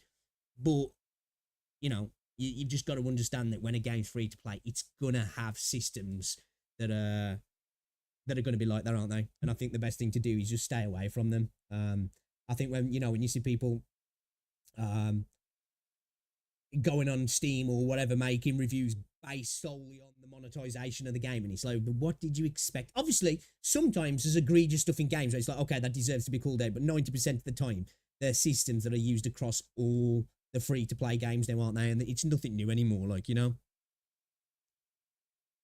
I'm extremely conflicted over it, though, because it's such a gorgeous and good game, though. It is, isn't it? It is. Dude, I think if you like Wuthering Waves, yeah, obviously, if you ever get chance to pick it up on sale, Grand Blue Fantasy Relink pretty much is a gacha game, or this kind of game, without the gacha system. It's a box price game, and it's got a similar sort of combat style system to WuWa.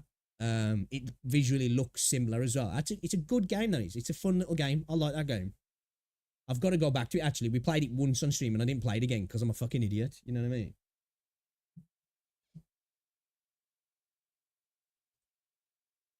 The combat in that game's great. Really impactful. Really fun. Got dumbass story.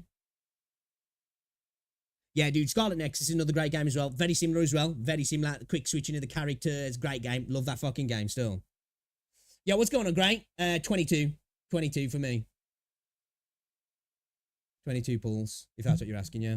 26. Hey, let's go. Yeah, Scarlet Nexus is a good game, man. I like that game. Yeah, I can't remember I got that, man. I don't know if it was like a humble bundle thing or something, but I got that super cheap. Got like a key sent to me for that game.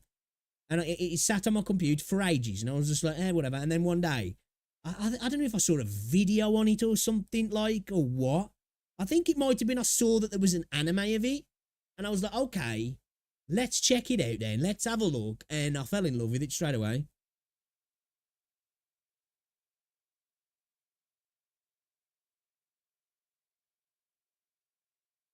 I would have gone into hard put it together. Yeah, dude, I had to do that for fucking Jinsei. Failed the 50-50. I think in the end it cost, I think it probably like 120 pulls for it, I think, something like that.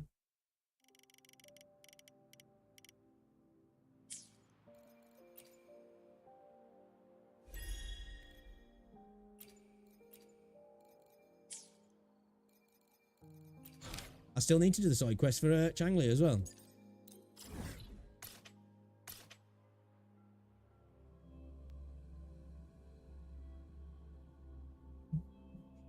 Penny pulls a plus 12 or 3k asteroids again fucking hates me.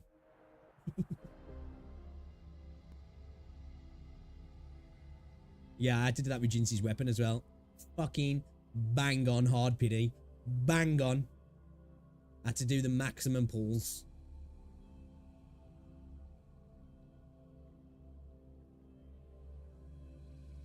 Saying that, I had to go deep into the pity on a Zenley Zone Zero to get Ellen.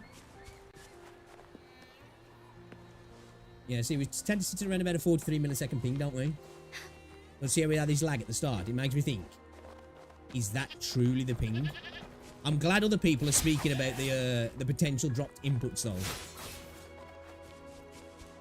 Makes me feel better now about some of the fights. But I've been like, dude, I swear to God I fucking did that, you know? No mercy. Together we fight. Bask in starlight. Let it end. Forgive me. Heaven ordains. Banish all vice. Tear them to pieces. Zapstring, it's our curtain call. Bloom. My field of expertise. Embrace the change.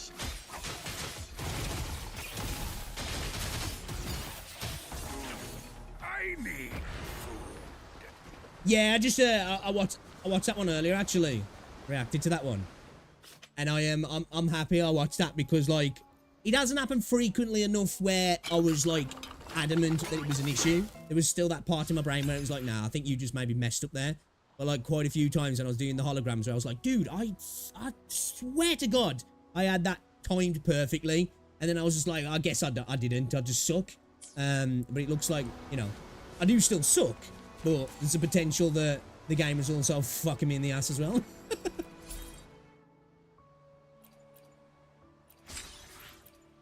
Alright, what are we doing here then? Let's go do our wave plate, shall we? What am I spending my wave plates on here? Because I need some... I could do with some echo materials, but I also could do with... So I do want to start building... Yeah, I'm going to need character mats as well, but at the minute we are kind of doing Jinsei, aren't we? I'm trying to do a traces and stuff, so... I'm not going to be able to do any of these at the minute because these are all weeklies that I'm out of at the moment, aren't they? Yeah, so won't worry about that. Guess same for could maybe see about ascending Verena actually. Yeah, let's work on ascending Verena. Let's do that then.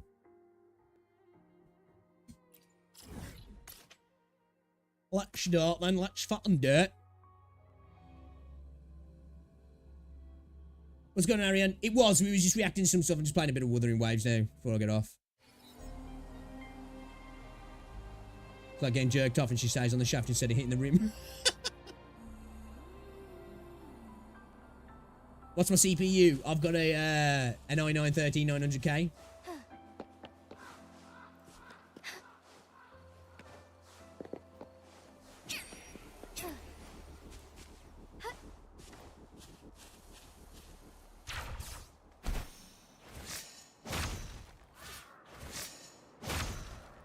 Forgive me.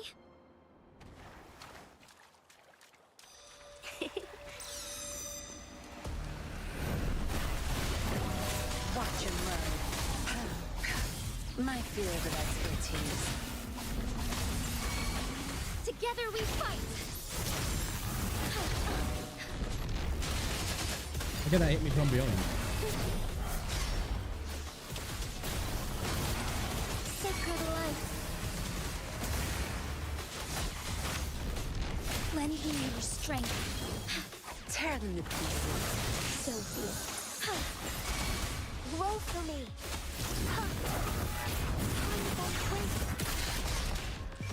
That's what I've noticed, that with morning eggs sometimes. My field of expertise. Time to wrap it up.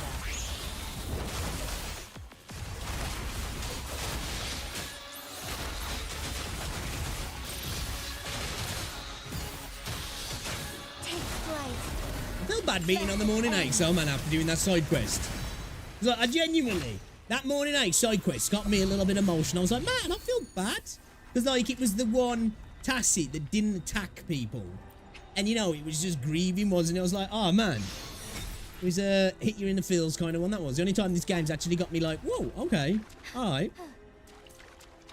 Pulling on my heartstrings a little bit there. Oh, actually, as well, do you know what? There's a new, what I haven't looked at either. What is it? This, the Lolo campaign. I haven't looked at that. We'll have to do some of that. We need to do the last simulacrum as well. Or simulacra. We've done all of the others. What is it you need to get? 24k? I think we need to get like 6k on the last one, I think, to get it done. On me.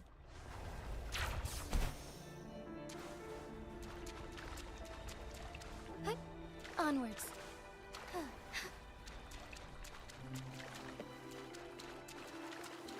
Good. There's no time to waste. Oh yeah, we're building a new game engine as well, aren't they? I think, is it going to be called the Genshin engine? I don't know, did they use Unity to make Genshin? All right in that.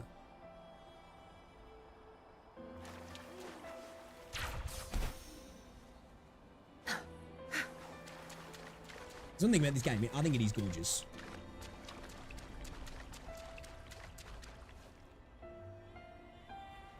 Hold on 2 seconds, chat.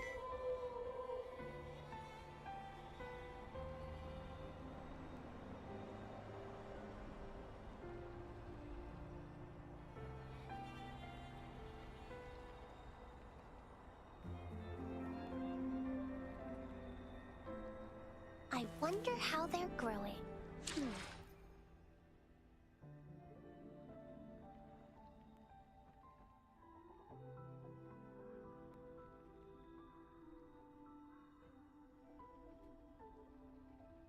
Yeah, that's what I like about this headset as well, man, because I can connect this headset to my phone at the same time. And, like, it drops the game volume as well. It's kind of nice. I think it's Unity. Yeah, I think it is Unity. Strike is one. Good. Zap strength, the stage is yours. Together we fight. Dude, I swear that time I dodged. I mean, none of it. So I said I noticed it with the morning eggs as well. That particular beam, that I was trying to describe what it was, like the split beam attack or whatever it is. Oh, stars, heed my calling. So be it. I got stamina, didn't I? Tear them to pieces. Time to wrap it up. Skill issue, bro. Skill issue, bro. My field of expertise. Embrace the change. Lend me your strength. Life is in everything. A moment of awakening. Embrace the change. Out of here.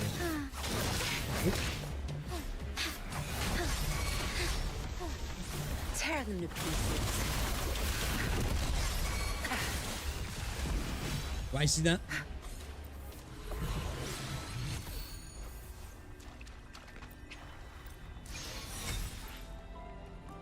Oh yeah, we do need 12. We had 1, yeah, so we're sitting on 7.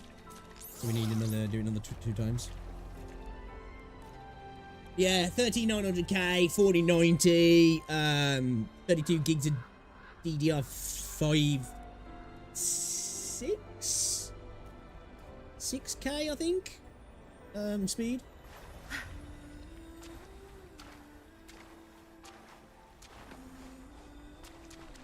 Like, I could have a little bit faster RAM and a little bit of a better motherboard, but really, like, you know, from a gaming rig perspective, it's like, at the moment, anyway, you know, as good as it gets maybe from a few percentiles here and there. You know, if you went on the 14900K, you could probably get a little bit more, but very, very little, because the 14900K is literally the 13900K.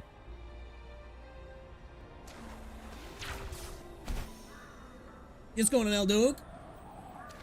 I've got some alright ones. I haven't got any what I call god tier echoes, if I'm honest. In a lot of my fights, I tend not to spam them that much, if I'm honest. Well, it depends on the fight, really. With these sort of stuff, I just try and go straight through, just hit it with a hammer kind of thing. But I haven't really got any god tiers. Got some alright ones. The one I actually want to really farm is I want to farm this fucker, because it's the only time I've ever got the healing bonus. And this one's actually a decent one, I think, for Verena. If I could have just got something instead of defense, you know, but the heavy attack damage bonus is great. Energy regen, crit damage, attack. I could have swapped that out for maybe like an attack percentage. That would have been nice. Oh, man. The rest of them are not spectacular. Not terrible, though. I haven't even leveled these ones up, actually. I haven't gone crazy at the minute because I've got plenty of tuners. I remember when it was like, oh, tuners are going to be a problem. That's where everybody's going to be stuck. It's fucking mats, man. Now, I know I've got a decent amount now. But shit burns down quick. Like, tuner-wise, I think I'm sitting at still over 1,000 tuners. Listen up. Tear them to pieces. Zap string.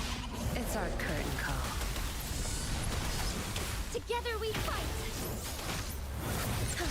What is, chat, what is your favourite ult animation in this game?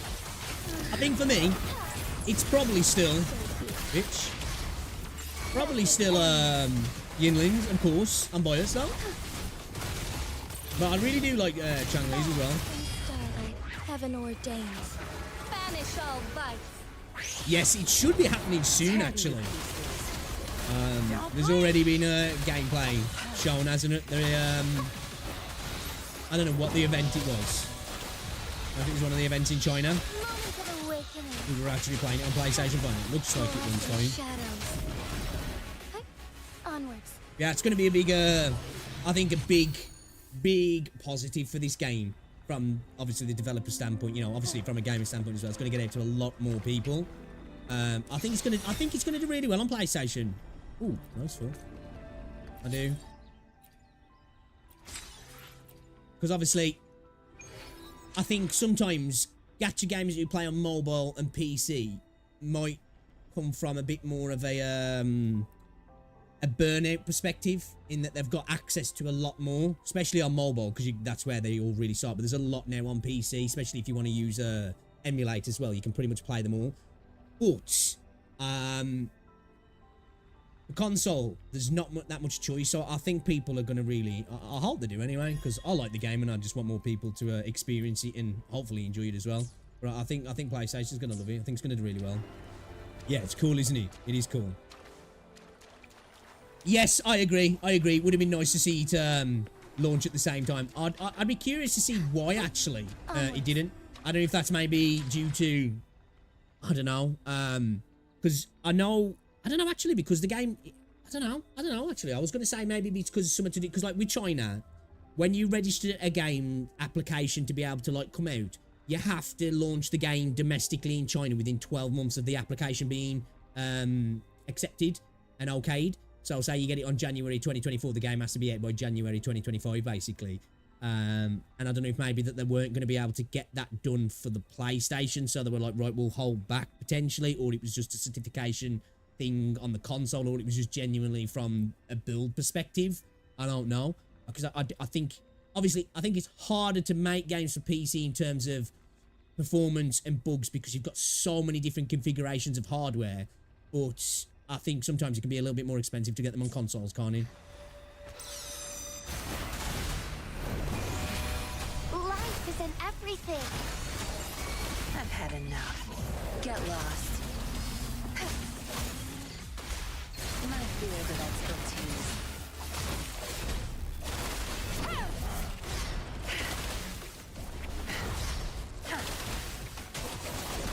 Don't blink! Strike is one. Our lights shine through. Let it end. Her dodging potential's insane though sometimes when she's airborne. Oh, stars, heed my calling. I do get carried away with her a little bit sometimes, and you know, I've been knocked a few times not paying attention with her. Tear them to pieces. To be fair, at the minute, Verena's healing's so good. It's our One switch to Verena, and you're pretty much back to full health.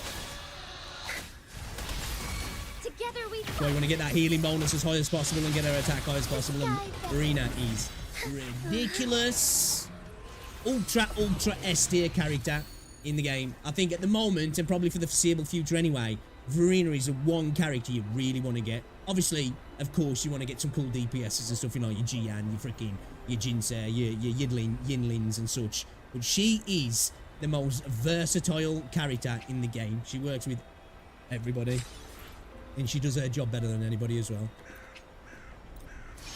That's why the game needs to make sure we get another Verena-like character, because the game, that's one thing I see that issue with in the coming patches, is that we don't have enough variety on the sustained support role in the healing terms. Game's leaning heavily into DPS at the moment, so I'd like to see them try and work on that.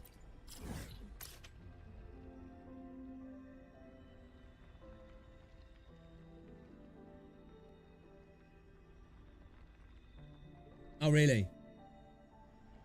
Yeah, I hope they do as well. Like, yeah, I hope the game comes out and does well. Because, like I say, I like this game. I'm not one of these people that glazes corporations out. Some people do, and they want to argue, well, this game made this much this month, and the dude who works for this company, or you know, the CEO or the shareholders now have made a shit ton of money, and look at that. I like the game to make enough money for it to continue doing well. You know what I mean? And that's all I want to see from this. I want it to do well because I like the game, and I want it to keep coming out with content that I can keep enjoying. So yeah, I hope it does well on console. So, you know, PlayStation base is massive, and it'll be great for the game. All right, babe. You are? My tea? No, I don't know what you're saying. Yeah? Rosie's saying something through the door. I don't know what she's saying. I think she's asking if I want my drink. We're going out in a bit. I think she's just grabbed me a bottle of Stella before we go out.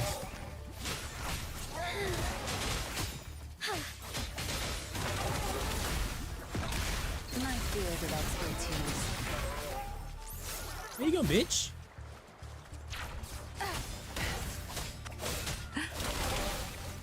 No mercy. Lend me your strength. I need to get a good Juhei for Jinse at the minute. Still using the morning eggs, which is not like, no, it's not terrible, but I want to get a good Juhei.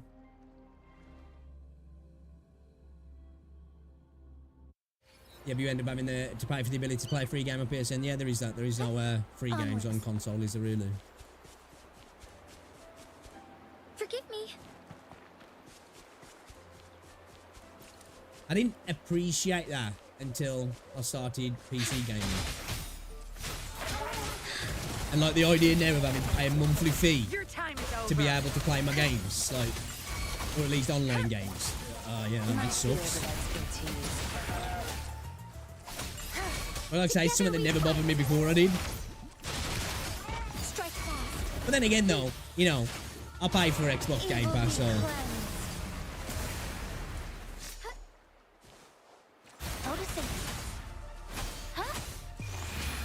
Life is in everything. Find harmony.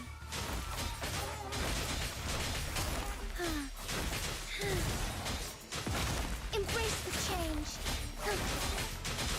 Find lend me your strength.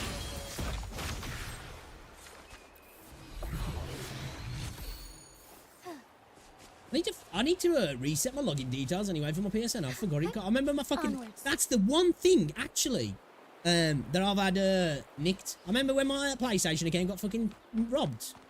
I didn't even know about that because I stopped playing on my PlayStation. And then one day Matt messaged me, didn't he? And he was like, "Dude, someone's using your PlayStation account." And I'd like messaged him saying that they'd bought the account and they could see that it was like stolen or something. I got it back like. Luckily, Sony were actually quite good with that. Managed to sort it out pretty quickly. Yeah, I forgot about that actually.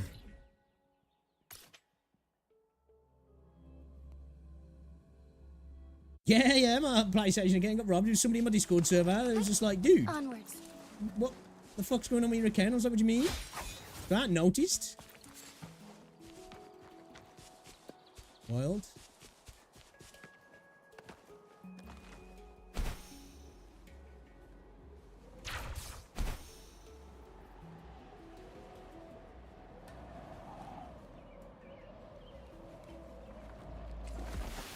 No mercy. Zap string. It's our curtain call. That's what this game needs at the moment. It needs 2FA. Big time. One of the main reasons I really don't want to spend any money at the minute. Is for the potential of obviously something happening. Now I know you can secure yourself, you know, there's things you can do to make sure you're a little bit more secure, but yeah man, it sucks not having 2FA. I'm pretty sure it still doesn't have it. I could be wrong, but I've had no guys to say, you know, you can enable it. Tear them to pieces.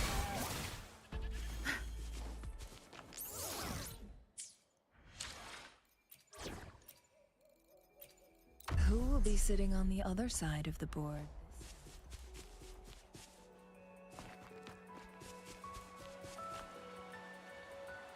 What about address burns and you get a what's it when is it when your ult's charged, or is it when you got your stacks, or is it when your full time bar's full? It looks cool. Yeah, it's wild, man. I could be wrong and it might have had an update now where it is, but I don't know if it's something they can do via the website now or what. But I've had no notification that anything's changed, and it's a big issue for me. That is, especially with a game where you're you know, there's a push for you to spend cash. I gotta build Changli as well, man. Get that dirt burst damage up a little bit.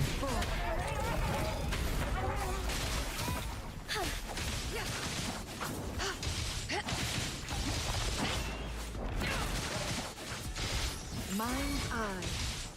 Strike is one.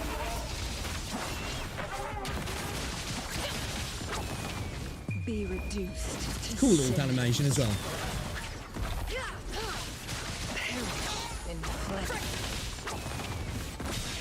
Crosscut. Sever.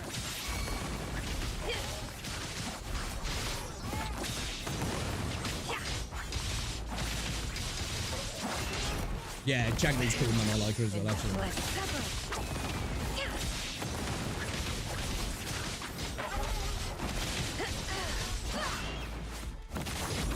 I think a lot of people's problems where they've said they're not a fan is she's like a DPS that probably doesn't have the same potential as somebody like Jinxie or Jian, and she's kind of like a sub DS but not like a true sub DS. She's more of a DPS in a way that she needs a bit more field time. But like, I think that's for people who just like want to min-max everything. Like for me, sometimes it's just nice to switch your team up. You might not have the most efficient squad, but I just like switching the team up sometimes because the animations look cool. They're just fun to use. You know, like, so always about the fun for me. Some people, when it comes to gacha games, which I think sometimes people play them, well, there's no wrong way to play a game, but I think people worry so much about min-maxing and, dude, I've got to be outputting the maximum DPS all the time. You know, and I don't like a character unless it fits into this particular thing. But like for me, I'm just like, does it look cool?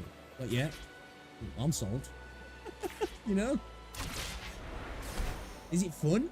I'm sold there, man. Am I doing 15% less DPS in a short amount of time? Don't mind. Fluorescent shadows. Right, yeah, exactly, yeah. Variety is the spice of life, as I say. Sacred light. Together we vanish. Come on, how fucking cool does that look, bro? You know, the sound as well, like the explosive impact sound that she makes when she does those. Sounds fucking awesome, I think.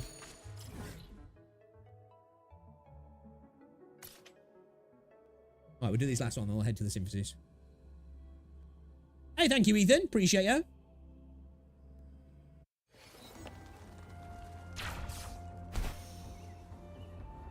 That was a wet burp. Yeah, it's my ult, isn't it? Why my like our clothing's on fire.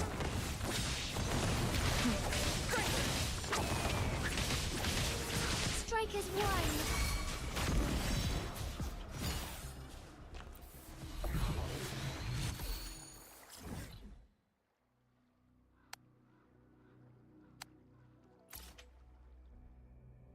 To 6. I'll have to get off in a bit, I am.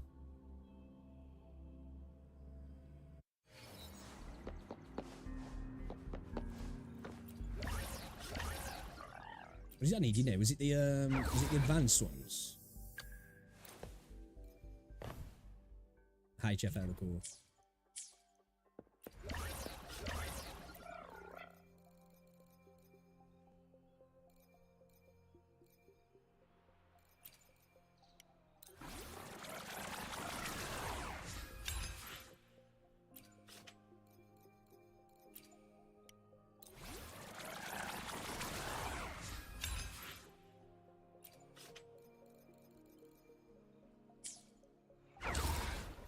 Do I have enough? Yeah. Yeah. I was going to take her up from...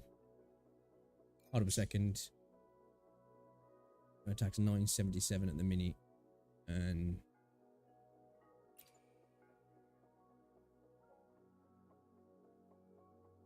66.4 healing bonus. We need to get that healing bonus up.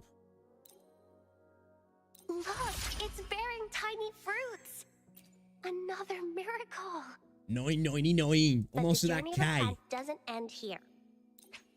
Yeah, baby.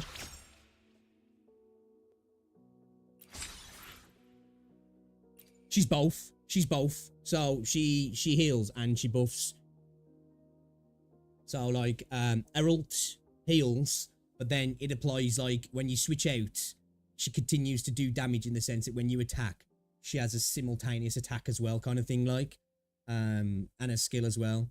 She's really good, man. She's like really good. That's why you want to concentrate on healing bonus and attack, because she heals off her, she scales off her attack. So the higher attack, the higher she heals. So yeah, you can, like, when you switch to her, you can pretty much fill a character's health with a healing, like off a couple of like heavy attack, boom, boom, boom, boom, when you're in there, and then they heal and switch back and you're good to go as well. She's a quality character, man. It's probably not the most fun character and cool character to use, because of course, like Jinsei, Jian, Yinlin, Changli, Calcharo, in my opinion, are the more fun and obviously flashy characters to play, and obviously they do the damage, so they seem like they. But she's by far, in my opinion, the best character in the game in terms of versatility, and she does her job better than any other character does their job, if that makes sense.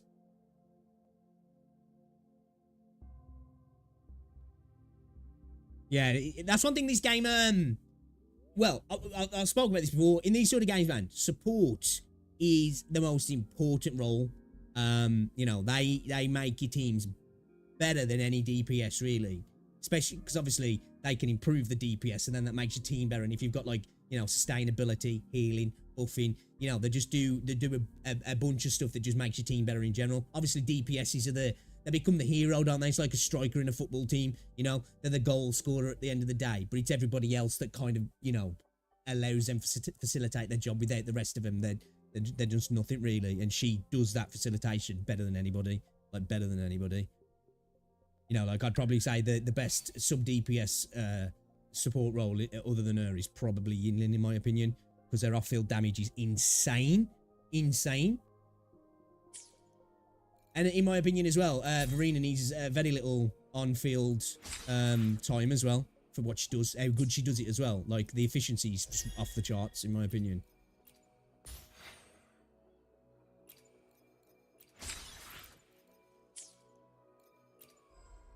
Right, let's have a little chip away at the weapon banner. We'll keep chipping away at it. No, there's other buffers. Baiji does a similar job what Verena does. She's a healer. And she can do some buffing, but she just does nowhere. She does nowhere near as much. She's less efficient, and it's harder to get it out of her. It's not hard, but it's harder to get it out of her, if that makes sense. It's like Jian. Jian is like, I say, he's the Crane Eater character because he does insane amounts of damage. He's got a ridiculous ult. His CC capabilities are off the chain. But Jinsei, because people were saying, oh, there's power creep in the game now because of Jinsei. She can do fucking ridiculous damage. But with Jinsei, it's a little bit more specific, and it's not hard to do, but you have to, you know, there's more inputs, and you can't just like Jian's just like a fucking Hulk character. He'll just smash through a wall, and it's really simple to get him to do, and especially on overworld stuff and little mobs, there's no better character in my opinion. But like Jinsei can hit harder, but you have to, like, you know, you got to hit your combos more specifically. And they're not hard combos, but like, you know, it just takes a little bit more work than he does. Yeah, Jinsei's fucking awesome. I like Jinsei.